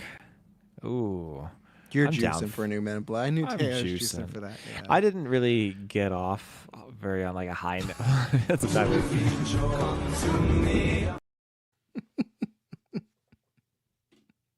Cognitively present for that last one with Hemsworth. shit, I'm gonna come. That was Taylor's not his reaction to Men in Black 4. It was the negative though. It was nothing. It was no. He did not adopt that movie whatsoever. Yeah, no, I wasn't there. I like. You were. You were on the review. The third was I on the review for that one? I think so. Let's pull that. I know there was a review for it. I I thought it was looked. Yeah, I thought it looked awful, and you guys like it was. I was fine, but it was like one of those you guys really want to review, and I was like, why do they want to review this? And then I listened to the review, and everyone was like, yeah, this is awful. I feel like it was like you, Dylan, and Amber. I feel like, and maybe Taylor was there. Let me see if I can pull it up here. I wasn't really all for the third one either, but Yeah, you were all there in my house without me. You reviewed it in my own home without me there. that's kind of weird. Yeah, let's go. What the fuck? I am Loti calibrated. I think this was in the situation where, because I think this was Dylan mid move and no one else could. I think it was Taylor maybe mid move too. I don't know because I don't know why Taylor. Cause when was this review? 6 I just years replaced ago? you. I got your computer and everything. My color 2019 combo is atrocious here. Who let me wear a green hat with a purple shirt? You, my God. dog. That was, but in 2019, you were in your old place, right? On the last place you lived. Taylor, you look pretty jacked in this Me? footage here. I'm scared for what you Does look he? like now. Now you've been. Oh, hitting- man. Yeah, I'm Taylor, fucking you huge lived now. the place that you just moved from. You were I'm living still there in there. 2019, right? Oh yeah.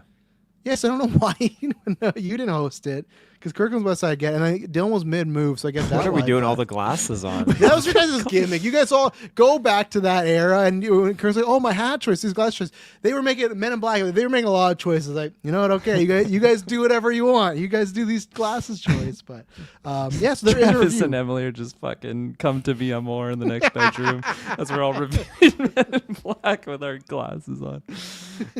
I'm trying to come, and you just hear me in the next. Shut the fuck up!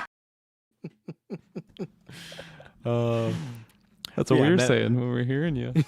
Yeah. Men in Black. I feel like it's been a while that I could probably get an engaged interest in a new one, but it would have to be done right. I don't want it to be the one that they did before, and the third one kind of had that energy that I wasn't really jiving with. I want them to be more like that energy of the first and the second one. I like the second one a lot, but that first one I really, really liked. There's some great Tommy Lee Jones dialogue in there when he's just talking to Will Smith on the bench about how people don't want to know things and everything like that. It's just seeing is believing.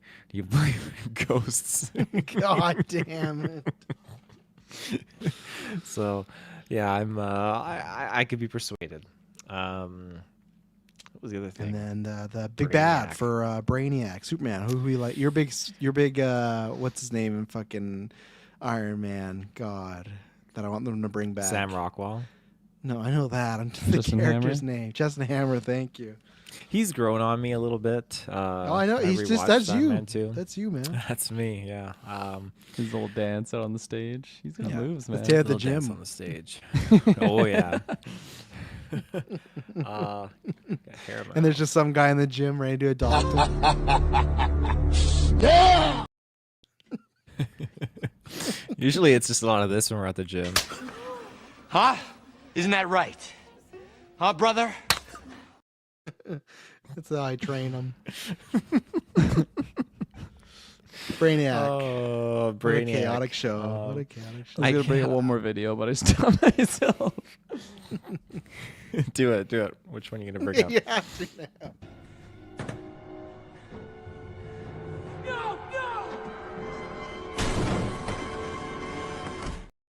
Why that video? There's wasn't no way to throw it to expecting and we've that. already That's hit how I'm it. feeling right now at this point. Fucking 2 hours in.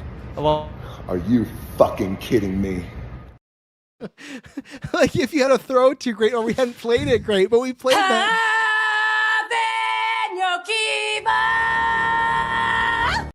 Okay, stop. I'm pulling the Dilmas.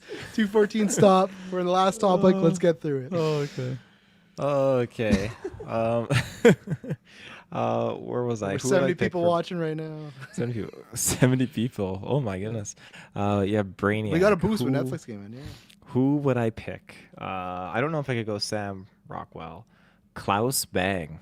Did I say that right? Klaus? I have no I idea. am Klaus. One of my favorite jokes in John Wick 4. I am Klaus. I am Klaus. Oh, the Northman boss. That's what you're talking about. He was in Yeah, the Dracula. Okay. Which one? 2020 Dracula. You watch it? Fuck. No. I don't, No? that doesn't. That, no. Okay. Well, you know what? I'm just gonna say Matt Smith. I feel like he's a big name. Yeah, he could do it. Is he a big name? Could you walk up to both your mom and dad and say, "Hey, Matt Smith"? Who is he? Right? Like, I don't know. I mean, if I go up to my parents and say Robbie P, I don't know if they'll know Robbie though. well, first of all, you said Robbie P and then Robert. Robbie. I think they'd worry what the fuck you're on right now. But you're talking about Rob. You don't think they know who Robert Pattinson is? No. My Okay, well, parents do he's a not. bigger star than Matt Smith, so I don't think they would know Matt Smith then. Is he a bigger star? Are you? What Yeah. the fuck are you Come on. talking about? Twilight, Cedric Diggory, and the Batman? Come on. Yeah, that's true. That's true. The three heavy hitters. But yeah, my parents don't. They won't know who he is. He's an Odyssey. Twilight. My parents don't I even said know the Odyssey is coming out. They don't even know that's a They're gonna see Robbie P all over it. Robbie P. And all Robbie over. Matt G. Smith's in there too, right? No, he didn't make the call. I guess he's His doing price Brainiac. tag was too much. Yeah, he priced no. Give it to Robbie P. I'm gonna need 20 million. And he's like, all right, cool. I'm gonna go get Robbie P.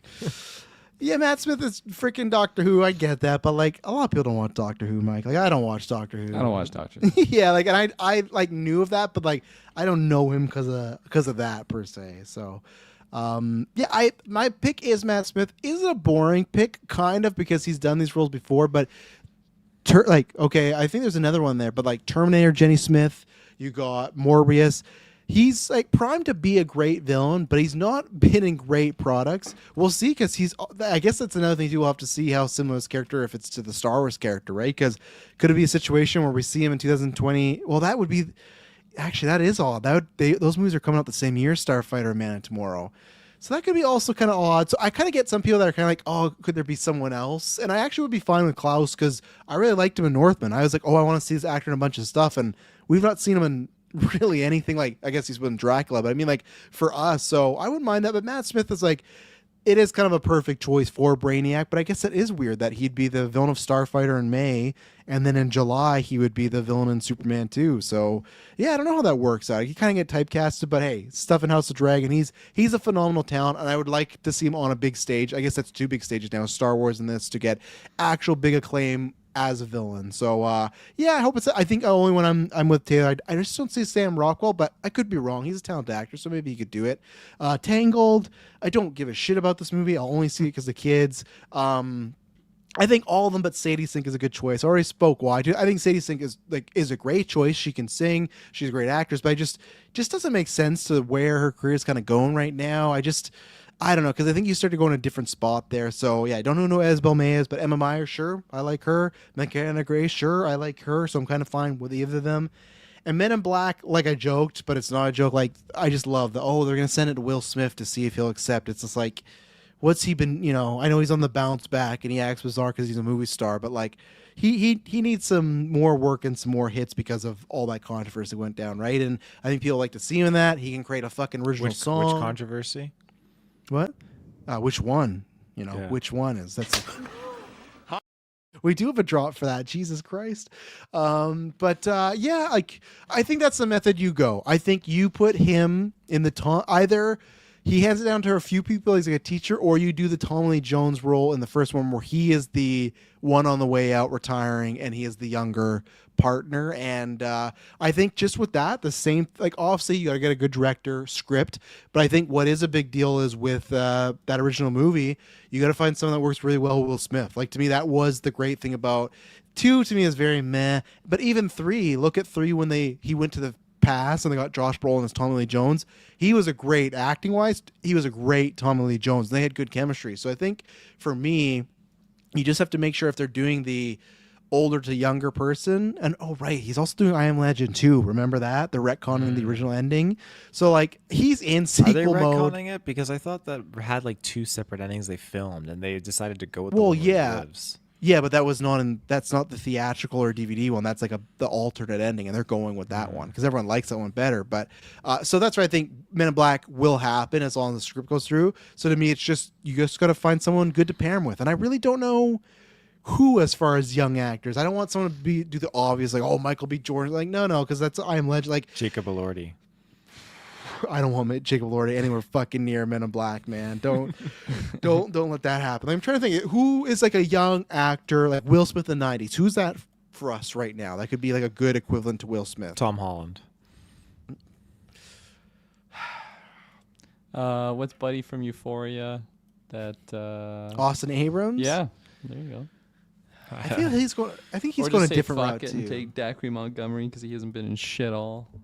Okay, I think again, I don't think any of these people were the level of Will Smith in the 90s. I'm talking about someone that has some notoriety. There is no Will Smith from the 90s. I right know, now. but I guess you're right. Rapper, TV show guy.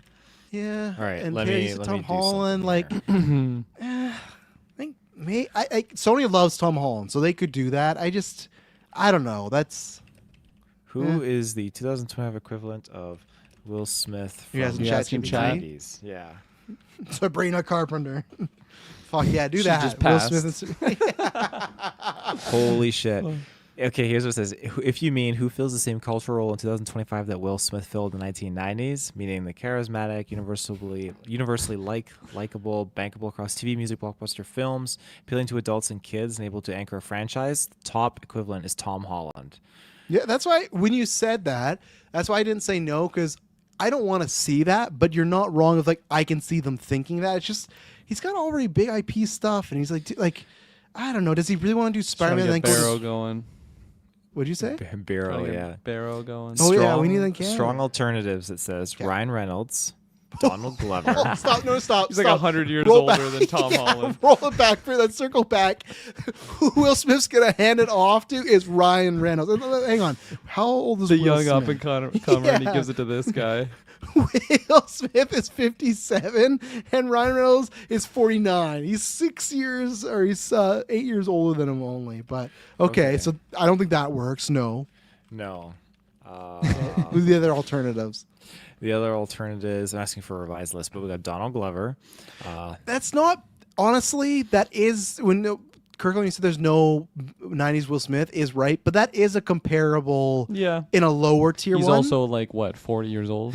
Yeah. What'd you say? You said 40, right? Yeah. Okay, I heard 4. I'm like, no, I think you're grossly wrong there. Yeah, he's 42. So same thing. You really just passed this down to like, what about, okay, this is going against my criteria because it's not Will Smith, but fuck it.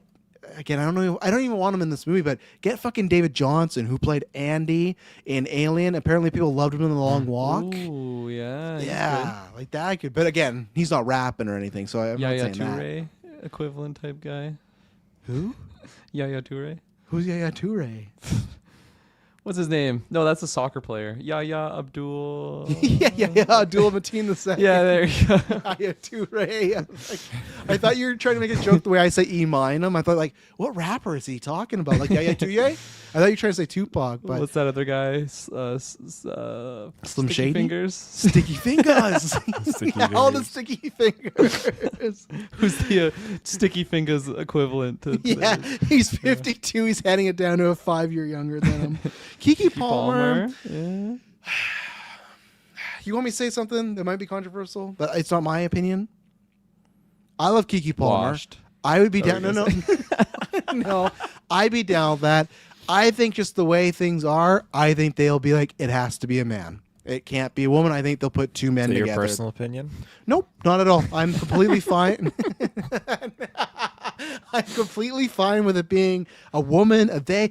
Fuck, you know what makes me there day one? Men in Black starring Will Smith and Hunter fucking Schafer, yeah. man. There you go. Have I knew her you in were there. going there. But like, no, like I just feel like there's fucking Rush Hour 4. Give it to Chris Tucker.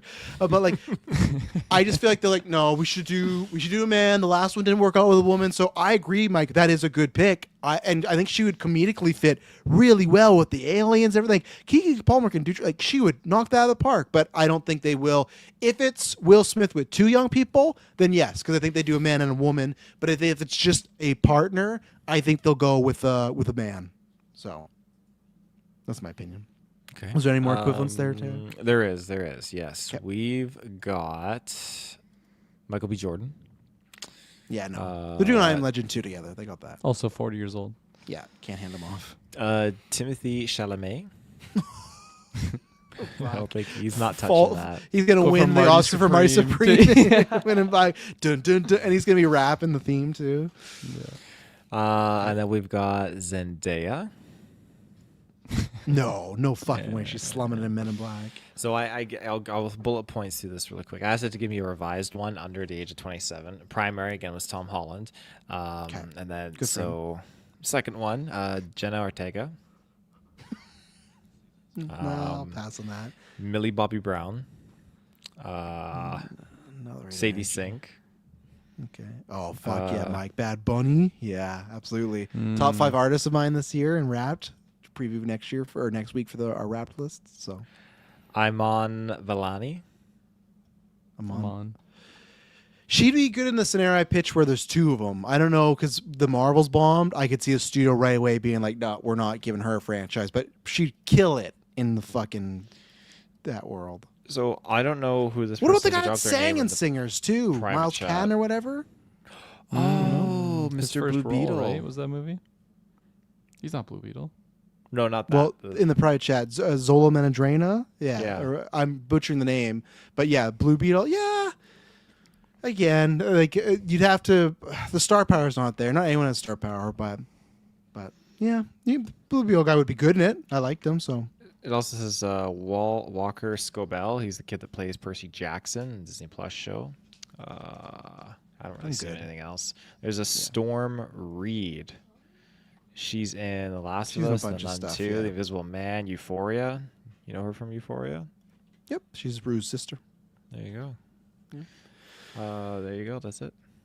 All right. Well, that was overall a very, very fun cast. Thanks to everybody that joined midway through. I think the Netflix thing gave us some bump up there. But yeah, that was a wild ride because I did not think obviously Netflix would be happening tonight, but just a bunch of stuff. So there you go. We did say this might be the last GV proper newscast in a while, and this was a juicy one. But yeah. Jesus Christ! Sorry, I just had to click it. I gotta turn that volume down. I'm so sorry, our listeners. I will jump scare. It is. It's worse than Hereditary, but yeah. Look out for Tuesday Weekly Geek. I even withheld some stuff. Me and Kirk are gonna be talking about the Bone Temple trailer and the Last Kingdom trailer, Last Night of the Seven Kingdoms, whatever. Like we got that. Me and Kirk are gonna be talking about those Euphoria 3 storylines, which who knows how that's gonna go. Maybe Supergirl trailer. So yeah. Thank you to everyone that listened. This was a very fun episode. Thank you guys, gentlemen. This was a good one. Good way to end the year off with a newscast. I promise when you hear from us next, it'll not be